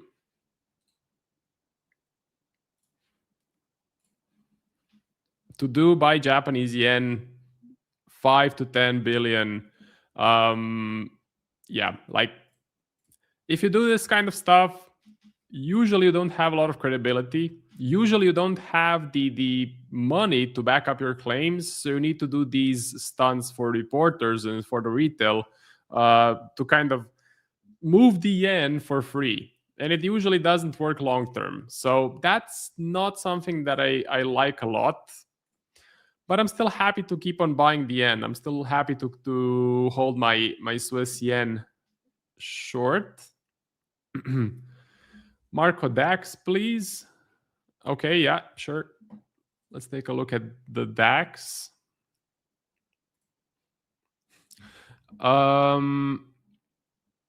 Looks pretty good.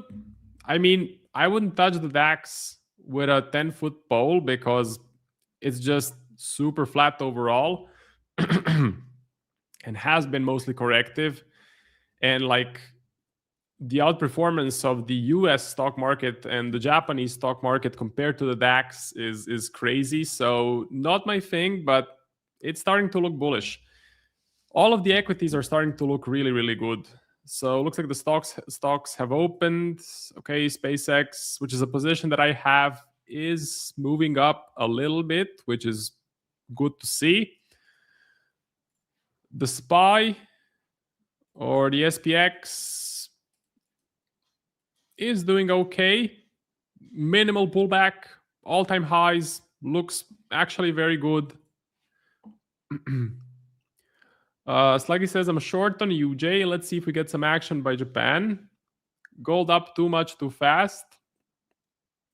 Buying more yen at this point is not good for Japanese stock market. $90 billion wiped out recently.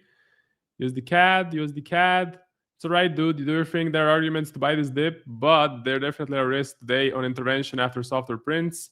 This isn't the right channel for flexing muscles. Yeah, I'm a bit too shy to do that. So you can catch me on if I ever open up a bodybuilding channel or something like that. Gold. So USD CAD, gold, and stocks, right? Okay. So USD CAD.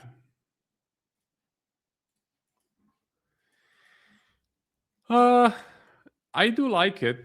And what Alan said definitely makes a lot of sense, but it's now a bit overextended. So it's not going to be my pick, most likely. Let me see AU. NU. I think AU is fine. I think buying the Aussie dollar should be okay. NZD not so much, because I think too many rate hikes are priced in by the RBNZ, and just their economy is not doing so great. Hiking rates massively into a weak economy, that's not a good recipe. USD Swiss, shorting this, no, I don't like it, because the Swiss may be replacing the yen as the funding currency, which means it is going to catch some bearish pressure. USD MXN. Well, USD MXN is not a bad idea. You get paid positive swaps. Was I short on this? No, I just had a experimental idea, let's say. Damn, I should have. Fuck. Anyway, USD MXN, not a bad way to go there. You can buy stocks if you want as well. You know, if you're betting on a weaker dollar, you don't have to do currencies. You can do stocks. You can do gold, which is my personal pick. Whoa, gold rallying up, really healthy, really healthy. So I'm looking for a pullback on gold. Then I will try and get in. Silver moving up, but not as much as gold. Gold looks a lot better. One thing that is a problem, crypto is flat. So crypto is super flat, doing nothing. That is a bit of a warning sign. Not sure what is happening with Bitcoin because stocks are up, gold is up, yields are down. Why is Bitcoin staying flat? Possibly because we ain't done yet. Possibly because we need to see further downside on Bitcoin.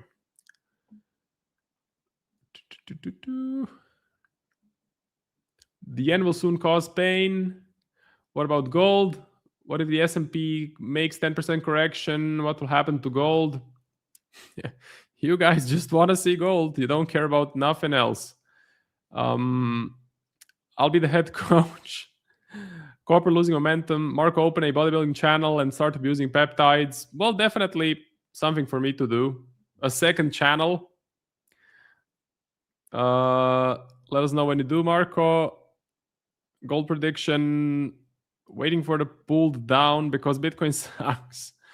That's a good contrarian indicator. So once all of the retail starts hating on Bitcoin, once you see your Twitter page full of bears on Bitcoin, that's actually a good time to get in. I'm not seeing it yet. I'm also seeing Saylor. If you want to have a laugh, go to Twitter, open up Michael Saylor, and look at the song that he created as the Q2 earnings report. So he made a song out of the earnings report.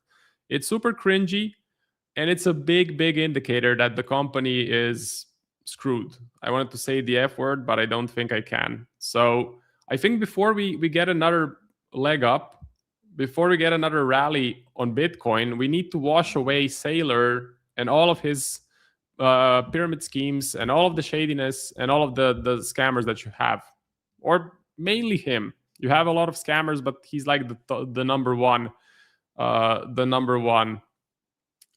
scammer. So once we wash away with that, and the best way to do that would be if Bitcoin goes to 40 or 30K. I think at that point, Saylor should kind of be gone from the space, and the MicroStrategy should be done, or at least in a lot of trouble, and then we can go back up.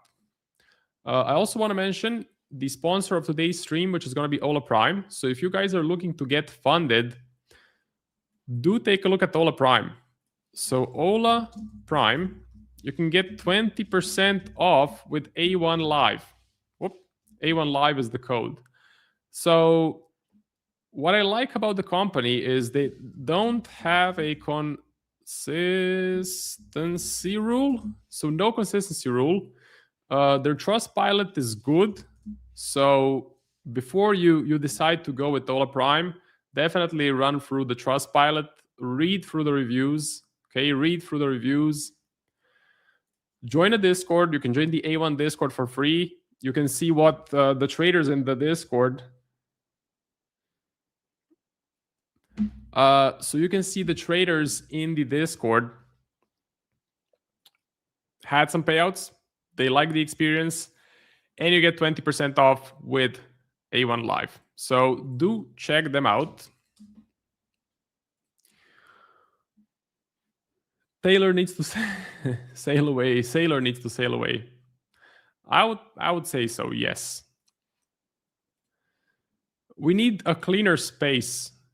And it doesn't make much sense for such a scammer, let's say, to survive a bear market on Bitcoin. It just doesn't feel right. One thing that is really surprising me out of all of this is that the markets are kind of ignoring the Middle East. If you look at the Hormuz traffic, so this tells you how many ships are passing through the strait. Very little. Trade volume, very low. Okay, so very, very bad. But oil is not really rallying anymore. So oil had quite a significant rally, and Brent is a better indicator than US oil, by the way. So Brent had a push up of 30%. That's a lot. That's substantial. But now it's down. Around 11% lower than the peak. We are now kind of at the bottom of the range. So if this is the elevated range of the conflict, we are now at the bottom.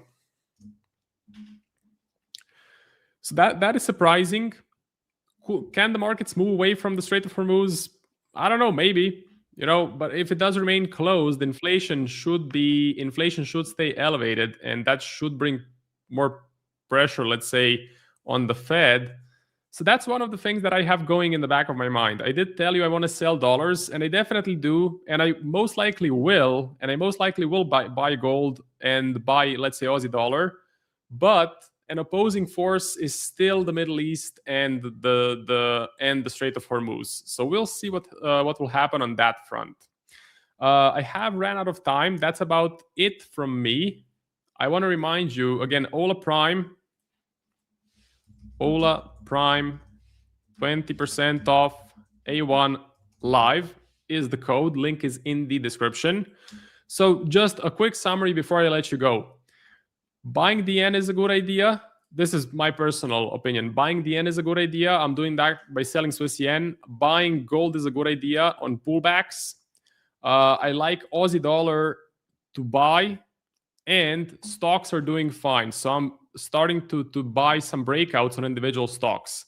All of my positions and the trades are in the A1 Discord, so you can join the A1 Discord if you want. Code Marco gets you 15% off. You have Tiger coming on in 30 seconds. I wish you guys a great weekend. Rest up, because next week we can get a lot more action. So that's it. Thank you. See you. Don't go anywhere, traders. The show will be right back with our next show host. But before we get back to the show, I wanted to mention today's live stream sponsor, Ola Prime. Ola Prime is one of the fastest growing prop firms that I've seen in the space, and they offer a super wide range of different account types. Whether you trade Forex or futures, whether you're a swing trader or you're a day trader, they have multiple different account types, and they have some of the most competitive pricing that I've seen in the industry. And check out this publication from Deloitte, who did an audit during a select period of time on Ola Prime and its payout legitimacy. One of the big things that Ola Prime is well known for is their very fast payouts. They have this posted up all over their website as one of their main reasons that traders like them. From what we've seen, they also have a very strong reputation overall within the trading space, and they are a proud sponsor of our everyday trading stream here. And for a limited time, if you use our promo code that you can see on the screen right now, A1 Trading, you can get 20% off any of their accounts. And using our discount code lowers the barrier to entry, meaning that your challenge costs you less and gets you that much closer to potentially getting a payout someday. Of course, to throw my 2 cents in there, I'm a big fan of not trying to get funded until you feel you are actually ready to do so. So if you feel you have the skills, if you feel that your trading is up to par, and you do your due diligence on Ola Prime to see if it's right for you, then make sure use our promo code to get that extra discount at checkout, and we'll be dropping the link to them down below in the live stream chat. You can also find it in the description, and we'll have a QR code on the screen right now that you can scan if that's easier for you as well. So thank you to Ola Prime for sponsoring today's live stream. Now back to the next show. Good morning, everybody. Happy Friday. Good day by default, as always. Getting closer to the end of the week. NFP through the dollar for a loop. So we'll take a look at that a little bit. Take a look at some, we'll take a look at the revisions and such here in a second. Guys, let me know if you're looking at anything particular. We'll definitely look at some gold, some dollar-based assets. Good morning, Safe. Good morning. And whatever else you guys want to look at. So just go ahead and pop it up in there. Keep in mind, Nick does have the Ola Prime discount code, A1 Live. If you type that in manually, olaprime.com, or the QR code there to save 20% off the account of your choice. What an NFP, Jeremy. That's right. Let's go look at that. Let's go just address the elephant in the room right away. Let's go over here to our now, it didn't change the percentages as far as the beat rate goes on the economic heat map, but or did it? Oh, that's right. We had the earnings, I think, that came out negative. Yeah, was it wage growth? Yeah, wage growth. Yeah, so that no, that wasn't the wage growth. Yeah, it was the wage growth. Yeah, came out bearish. So yeah, actually we did drop. So we're even further down, 27%. But guys, the NFP report, that's just one of those beasts that every time it comes out, it's just all over the place. If we go take a look at this, you can see they're pretty conservative on their forecast. If you look at the red dots going through here, it's pretty smooth. But the results are anything but smooth, guys, every single time. We obviously had the forecast for, what was it, 85,000. And we went into the negative. I kind of look at this as a triple whammy for the dollar. So not only did it miss its forecasts, but then it also went from what should have been a positive number to a negative number. So that's just another psychological reason for people to add in some the sells of the dollar. But then, of course, you also had the revisions come in from last month. 57K revised, 37,000 jobs down. That in itself is a bearish look. So I look at it as a triple whammy, a triple bearish look. Again, when it came to the miss, it's not like it was a miss on the positive side. It was a miss on the negative. So it starts playing games. Last time we saw that was March 6th, where we had that ugly, disgusting report that got revised even further down when we came into the month of April and had that big push up. But there we go. A picture's worth 1,000 words as far as I'm concerned. I mean, again, every time this report is released, it's a mile away from the forecast, and then the revisions can be a mile away at times too. So very ugly, very disgusting. Pulling up the dollar-based assets over here, it kind of reminds me of the Predator guys. I know I've mentioned this before. Predator, where he's got his mouth open, he's got his ugly teeth off to the side. So the assets on the bottom are the left, the assets on the top are on the right, and it kind of gives us that funky look, like his jawline coming out. So I don't know. It's just kind of a fun visual I like to think of. Remember Arnold Schwarzenegger called him an ugly MFer on that movie. It's from the 80s. If you haven't seen that movie, especially if you're younger, you got to go watch it. Just called The Predator with Arnold Schwarzenegger. Really cool stuff, but not really cool if you're trying to buy dollar, or especially if you're long the dollar right now. It is just getting disgustingly smashed. Going on over here to the top setups. I'm sitting on my hands for now, guys. I'm going to wait till the volatility kind of calms down, and maybe just to reevaluate for Sunday, Monday, because the volatility is just crazy, especially with the yen and all the other misery it's that the yen pairs have experienced of late. Let's see what you got up here. Honestly, fair value gap is real, man. Don't make fun of it. Hey, look, I like fair value gaps, but not for the reason everybody else uses them. I like fair value gaps to show where the real strength is, which is usually the unfilled orders beyond them. So, no, I like to see the gaps. I just don't trade them like everybody else does. There's no liquidity, I don't think, in a gap. That's why it passes through without basing, right? And leaves that inefficiency in the markets but again, there's 1,001 ways to make money in the markets. I know of my strategy. I know it works for my strategy. There are fair value gap strategies out there. I know we joke about it here on stream at times. Yeah, I'll just leave it at that. If you're making money off of any strategy, that's all that matters. Who cares what I say or Nick or anybody, right?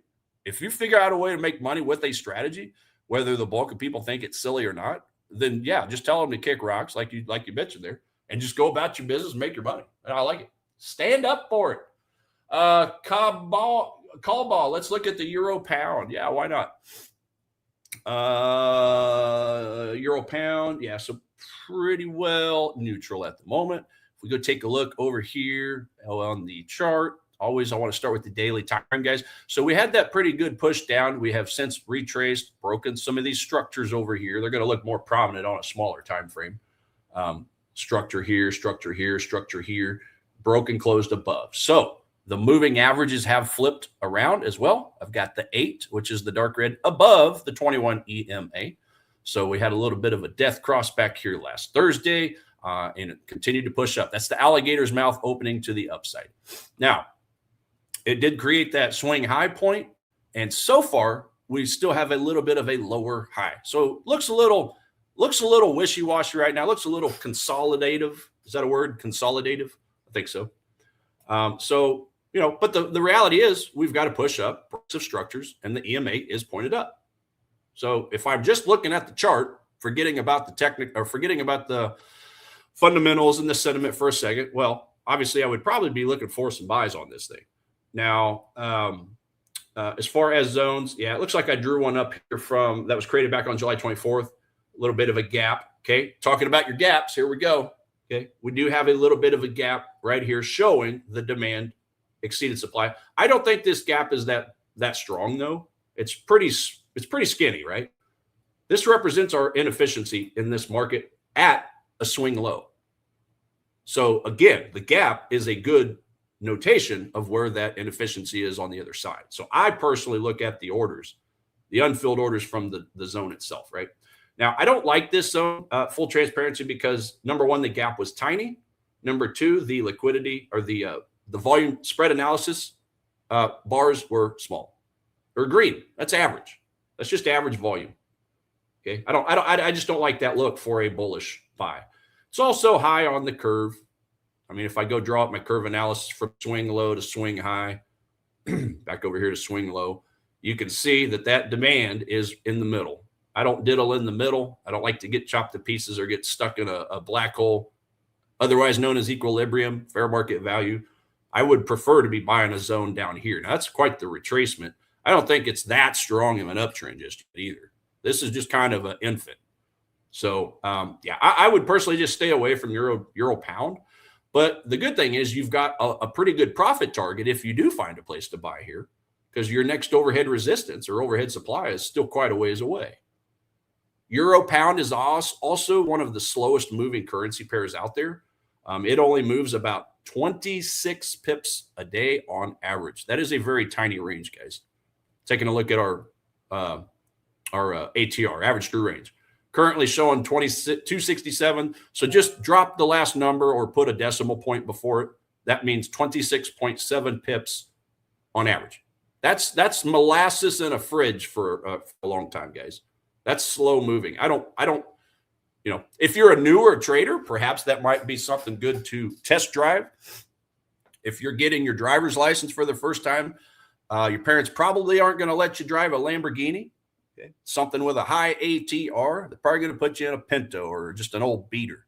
That would be the equivalence of a low ATR pair, in my opinion. That's just my opinion.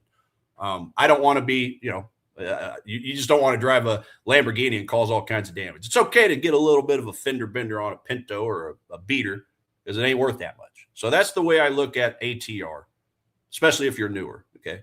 Drive something that's a little slower so you can get used to it, or training wheels, if you want to call it that. And then you can kind of graduate to the faster moving pairs, the more volatile pairs, the higher ATR pairs. So anyway, that's kind of my thoughts. I don't really like it. Yes, again, by definition, that's a zone. I just think it might be a little high on the curve with no effort matching result on the volume. So there you go. On euro pound, LOL. Let's see, right at mega, just like buying the gold and silver. Okay, safe. Yeah, let's go on over to gold and silver. Gold's obviously they're getting a spike, obviously, from this NFP report. If I can go find my gold and silver items over here, we go. And as far as the edge finder goes, I don't know exactly what it's going to recalculate to, or if it has. Let me refresh my chart. It was at a +8, so comfortably in the very bullish territory. Silver, I think, is right there behind it. Yeah, it's a little further down. +6 for silver, +8 for gold. We do get an updated commitment of traders report today after the bell, so that'll be something we can look at on Monday morning with you guys. I always look at it on a Sunday just to kind of plot and plan for the week, see what the banks institutions loaded up on, or see what they decreased, just to see if it matches up with some of the currencies on the top setups. That's one of my favorite indicators, guys. We got 16 fundamental indicators, a couple sentiment, a couple technical, really 5 sentiment by the time you add in Nick's new items when it comes to the put and call wall, the options flow, and the AAII investor survey that he has for the indices and the stocks. But out of all of it, one of my favorites is the commitment of traders, the COT report, because I love to see if I'm on the right side of the market when it comes to the smart money, right? It's not the end all be all. No, nothing on this list is the end all be all, guys. But when you match everything together, it all synergizes nicely, and that's how we spit out the score for you guys to give you permission. That's the key, guys.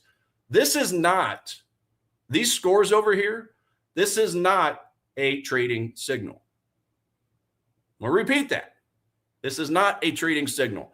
This is to theoretically give you permission to go look at a chart. Does that make sense? And Nick will tell you the same thing, and he says it over and over. Okay, this isn't saying go out and smash the buy button on pound Swiss. It's not saying go out and smash the sell button, the short button on dollar Swiss, right? It's just saying it gives us permission to say, hey, fundamentals look great. Smart money, dumb money relationship agrees. Technicals are looking good. Maybe the seasonality is helping us out. Maybe his moving average crossover on his trend button is helping us out. We can go now look at a chart. Okay. The neutral items, the items that you don't see listed, that's because there's usually a combination of bullish something, bullish fundamentals, bearish sentiment, or bearish technicals, bullish fundamentals, something like that, right? So anyway, but anyway, as far as gold goes, we have obviously broke out of that Bermuda Triangle a couple days ago. We've pushed through some overhead supply from the NFP today. There was also a call wall there. We also busted into yet another supply zone. That was that second zone. So this is the daily. The 8 EMA is pointing up. That's the alligator's mouth opening to the heavens, guys, saying, hey, the bulls are in charge here. So for me personally, I only have permission to buy this asset. I do not have permission to sell it, according to the my rules I set for myself when it comes to higher time frame trend, momentum, and things of that nature. So if we go down to a little smaller time frame, again, we did bust through the 395 call level when it comes to the GLD, the ETF that Nick uses for the put and call walls for gold. And then we've now bounced into the 400 level, which is this one. That's currently where we're at. It just so happens there is a supply zone just chilling right here on that same level. So if we go over here, actually it's a 1 hour now that I remember, 1 hour. So this is currently what we're fighting on gold from a technical level. We're currently fighting this supply. Okay. You can see we're already kind of pushing down if we just look at this line, but we got a basing structure. We have just a disgusting red candle with a gigantic fair value gap, okay, showing strength. Also, VSA candles, look at all that. That's red. That's ultra high volume. That is a huge indicator of institutional smart money type activity taking place that pushed this price down. Okay. We got to pay attention to the past. The past helps us out with the future. And again, when we bounced into that area, what happened? It just stopped us dead in our tracks so far. Now, I'm not saying it's going to just completely drop, but if it does, and like what Marco said at the end of his segment, if we do get a decline, I'm looking for some buys on this thing. And now, my original alert was all the way down here at the, what was it? The 4160, 4167 area. Because down here, we do have a 2 hour zone that I'm keeping an eye on. Former resistance that is potentially going to become support, potentially can become support. So there's a few odds enhancers that are in my favor, guys. Now, I drew up another zone a little higher up. And the only reason I drew that up is because, well, it broke this structure. And it basically kind of turned into its own little impulse move, right? Because, again, we broke the call wall. We broke the supply zone. We broke the swing high. But now the current level it's at is giving us trouble from that zone I showed you in the past. Okay, that zone was actually the swing high from this swing high, swing low. So the top of this curve, the top of this impulse move in the past. Origin of the strong move down. Those often have some pretty strong zones. Now, again, I'm not interested in selling it or shorting it. I'm interested to see if it has enough unfilled order potential to drop price down to my level so I can take the other side of the trade. So 4167, but again, it did form this new one here on a 4 hour time frame. I'll just delete that, clean it up a little bit for you. But when it came to, and it did have a gap. Now, this isn't the sexiest gap. I got to be honest with you. And this is part of the reason I'm really not interested in buying this this spot. That is a gap. It's just not very strong.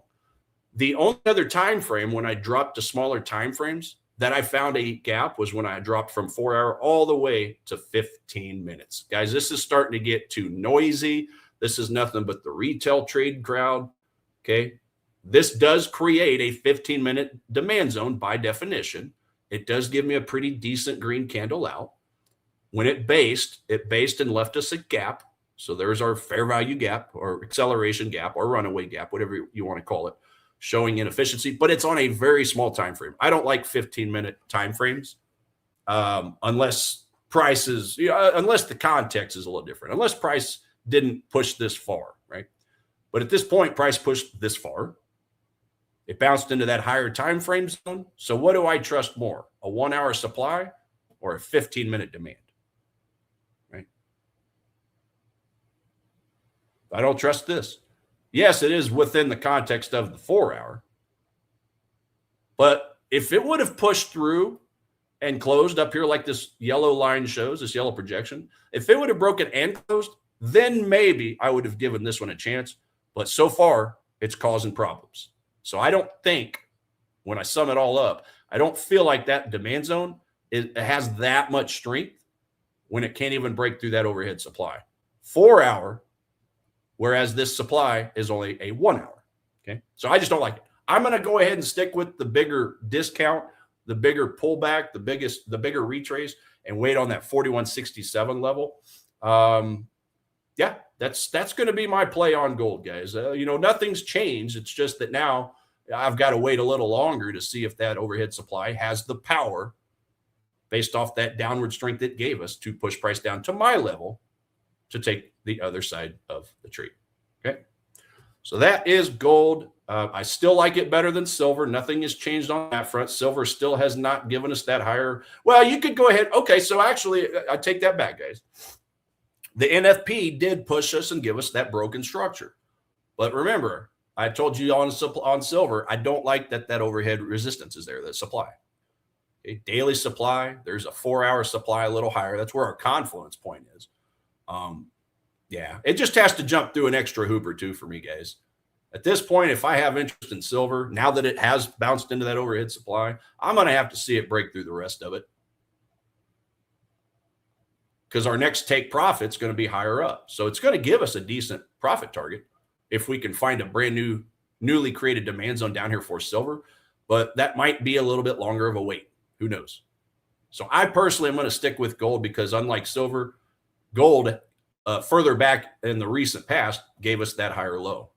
Higher low. We broke through the Bermuda Triangle, okay? The downward sloping line, the upward sloping line.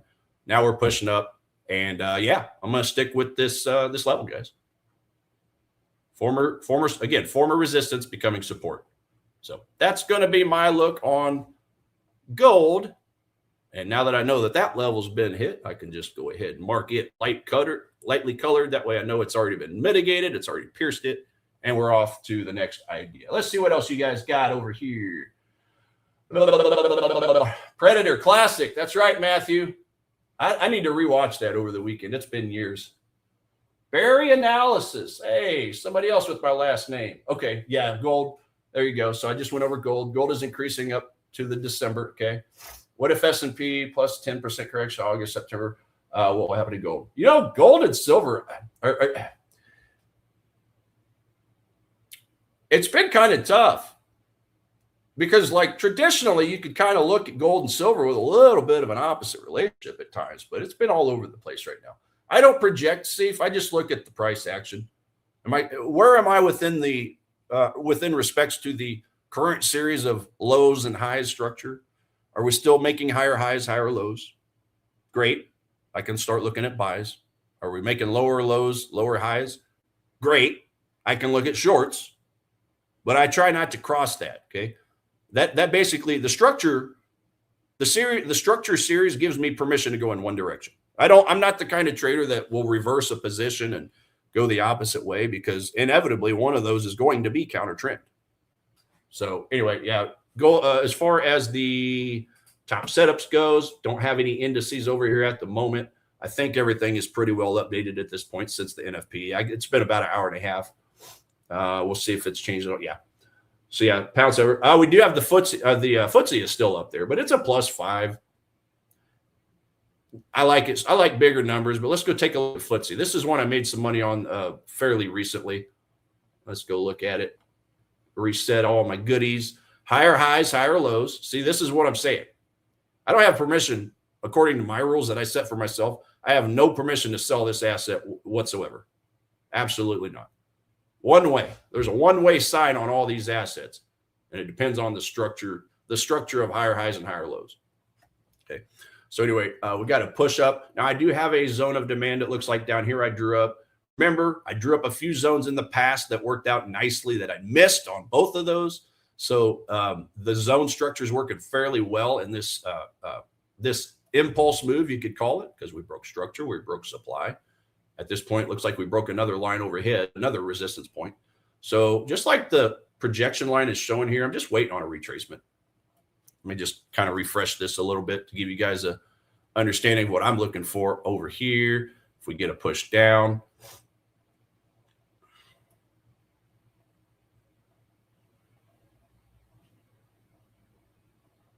Okay, I want to see an impulse move. I want to see price base out and give me a change of character. My new impulse move on this particular projection that I made is right here, because we broke this structure right here, right? Lower lows, lower highs. Oh, all of a sudden we have a higher high. So that's a structural break. That's 50% of what I'm looking for. The other 50% is the risk that I put on a newly created demand zone if and when it forms somewhere in this general area. That's my entry right there, guys. Okay. That's my entry. After I see the bullish impulse move, which broke structure, it takes a lot of money to break structures. It takes a lot of money to break supply and demand zones, swing highs, swing lows, however you want to classify that. When we get that impulse move, when we get that structural break, I still need a discount because I am not a breakout buyer, because breakouts are often followed by a retracement to shake out the weak hands. That's where I like to look for the unfilled orders from the second chance or the newly created demand zone. And that's where I actually place my trade so I can try to profit on this move here. Okay. So I like to try to go through that example periodically with you guys. I know we get newer people in here, quite often, but the whole point is, yeah, we could place a limit order, but limit orders, it depends on your risk tolerance. My risk tolerance is I kind of micromanage my entries a little bit, maybe a little bit too much, because I do miss out on a lot of trades that would have been profitable. But the point is, I just want to see it at least start proving, hey, I'm at least trying to turn around and change this temporary downtrend, right? That's just me. I know supply and demand traders that only place limit orders. They do quite well. But I just, I'm at home on my computer all day. I do my content creation for a couple different projects I've got going on. I have the ability, thankfully, to sit here and kind of micromanage it. Make sure I'm getting that change of character. Make sure my volume spread analysis candles are growing as price is leaving. Otherwise, I would just stick to the daily 4-hour time frames only and just leave limit orders. But it's kind of fun when you get to micromanage it all day. But it can get you into trouble too, guys, because again, sometimes I do overanalyze and I'll miss a trade just because one tiny little thing was off. Yeah, it's just like what we just saw over here. Okay? These were two trades I micromanaged, or one of them, I think I was asleep and I missed it. Yeah, that one there. This one here was over in the middle of the night, so that's understandable. I was asleep. This particular one over here, yeah, that's the afternoon for me. So just get busy. Just get busy with content and miss it. What else you guys got over here? I got a few minutes left. Tiger looking fresh going into the weekend. Yes, sir. I finally got my hair cut, Alan. Finally did. It was long overdue. Guys, I have zero excuse. My cousin cuts hair, and he only works 15 minutes away, but I just get so busy throughout the week. I kept forgetting to schedule with him because he's very, very busy. He's booked out a week or so in advance. So I finally last week remembered to schedule it, and I finally got cut. That's right. I got to look good for the poll tonight, guys. It's Friday night. My nephew, his kids, my sister, they're all coming, along with all the other pretty ladies around the area here. So we're going to have some fun. Tell me your valuable insights, future interest rates and impacts. Future interest rates and impacts. Well, depends on what you look at. Me and Alan, we're actually looking at poly markets yesterday. I think they're projecting. Well, first of all, the bond market, I do believe, is projecting. Let's go look at that. That's actually a good place to maybe end it on. CME FedWatch group, guys. You can go to this for free, cmegroup.com, and then just look for the markets, interest rates, CME FedWatch tool. And this is a pretty cool indicator that shows you the probability of what's going to happen at the next rate meeting. So the September 16th meeting, which is about 5 weeks out, as of this moment, and this is a very dynamic graph, and I think it updates every 15 to 30 minutes, says that there's a 55.9% chance of remaining the same, so no change. 44% chance of raising 25 basis points. Okay, so poly markets, we were looking at it yesterday, and it was the opposite. Okay, so we kind of had that discussion about, well, do you use poly markets to factor into your analysis? And I actually had a good point, because sometimes we can overanalyze things and kind of confuse ourselves, or maybe we just have conflicting signals. Sometimes it's just good to go get a little bit of a secondary sentiment look or opinion and go to one of those betting markets, because they're putting live money. They're betting real money on there as well, just to see what the group is thinking. That's yet another retail sentiment indicator as far as I'm concerned. Well, plus I'm sure there's some government people on there illegally making money. We heard about that story earlier this year.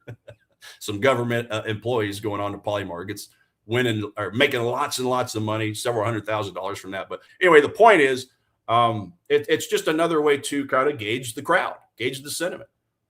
And he had the perfect point too. Look and see how much volume, how much volume is being, there is within that. So, yeah, I say all that to say it's too close to call for me. It's too close. 55%. That's basically a coin flip as far as I'm concerned. August 20, the next one, August or October, that one finally gives us a percentage of a rate hike. According to the bonds market guys, those guys are pretty whipped at what they do. But if you're just isolating the CME FedWatch tool, it's saying that we'll probably not have a rate hike. Most likely have one in October. Who knows? Okay. In the meantime, we have a lot of price action to trade over here on a chart. Pay attention to your Edge Finder if you guys have the top setups. It's a very good tool. If you have not gotten your Edge Finder, please check it out. It will save you hours and hours on end, a day of analysis, simplified into a one-page Excel formatted type page to give you at a glance what you have permission to look at and to ignore. Okay, so that's my pitch on that. Ladies and gents, my alarm went off. I got to get up out of here. I got a video to make. I got all kinds of stuff. Hey, peace, love, and chicken grease. Have a wonderful weekend. We'll run it back next week. Take care. Have you ever wondered how you could find more trades like this gold runner, or the S&P 500 breaking out to all-time highs, or this sell-off in dollar Swiss franc, which was a clean short opportunity?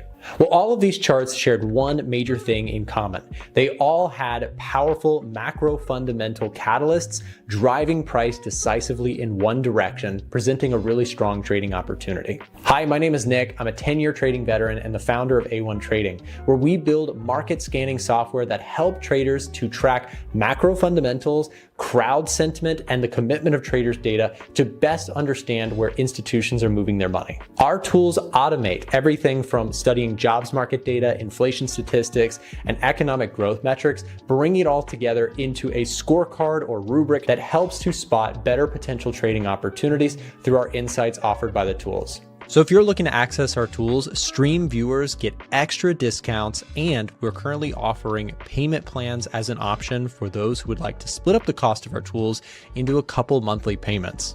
Alternatively, we also offer a free Edge Finder tutorial course, as well as fundamental macro course that can help you to learn the concepts behind the tools. Scan this QR code that you see on the screen right now to be connected with a real person from our support team. We have helped thousands of traders level up their trading through insights, dashboards, and automation.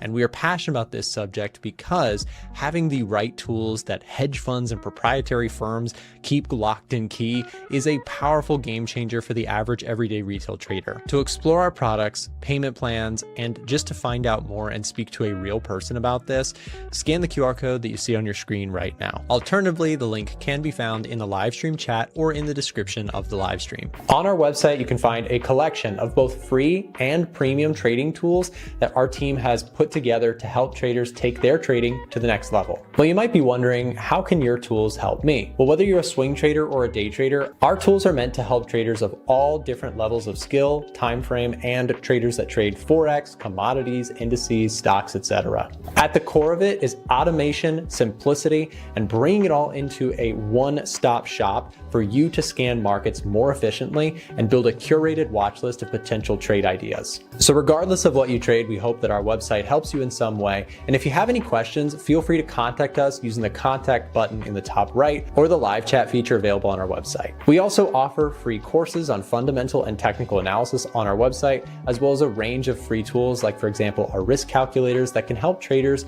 to level up their trading without paying a dime. Our goal is that our tools and site help you in some small way, and we wish you the very best in your trading journey. Thanks for listening.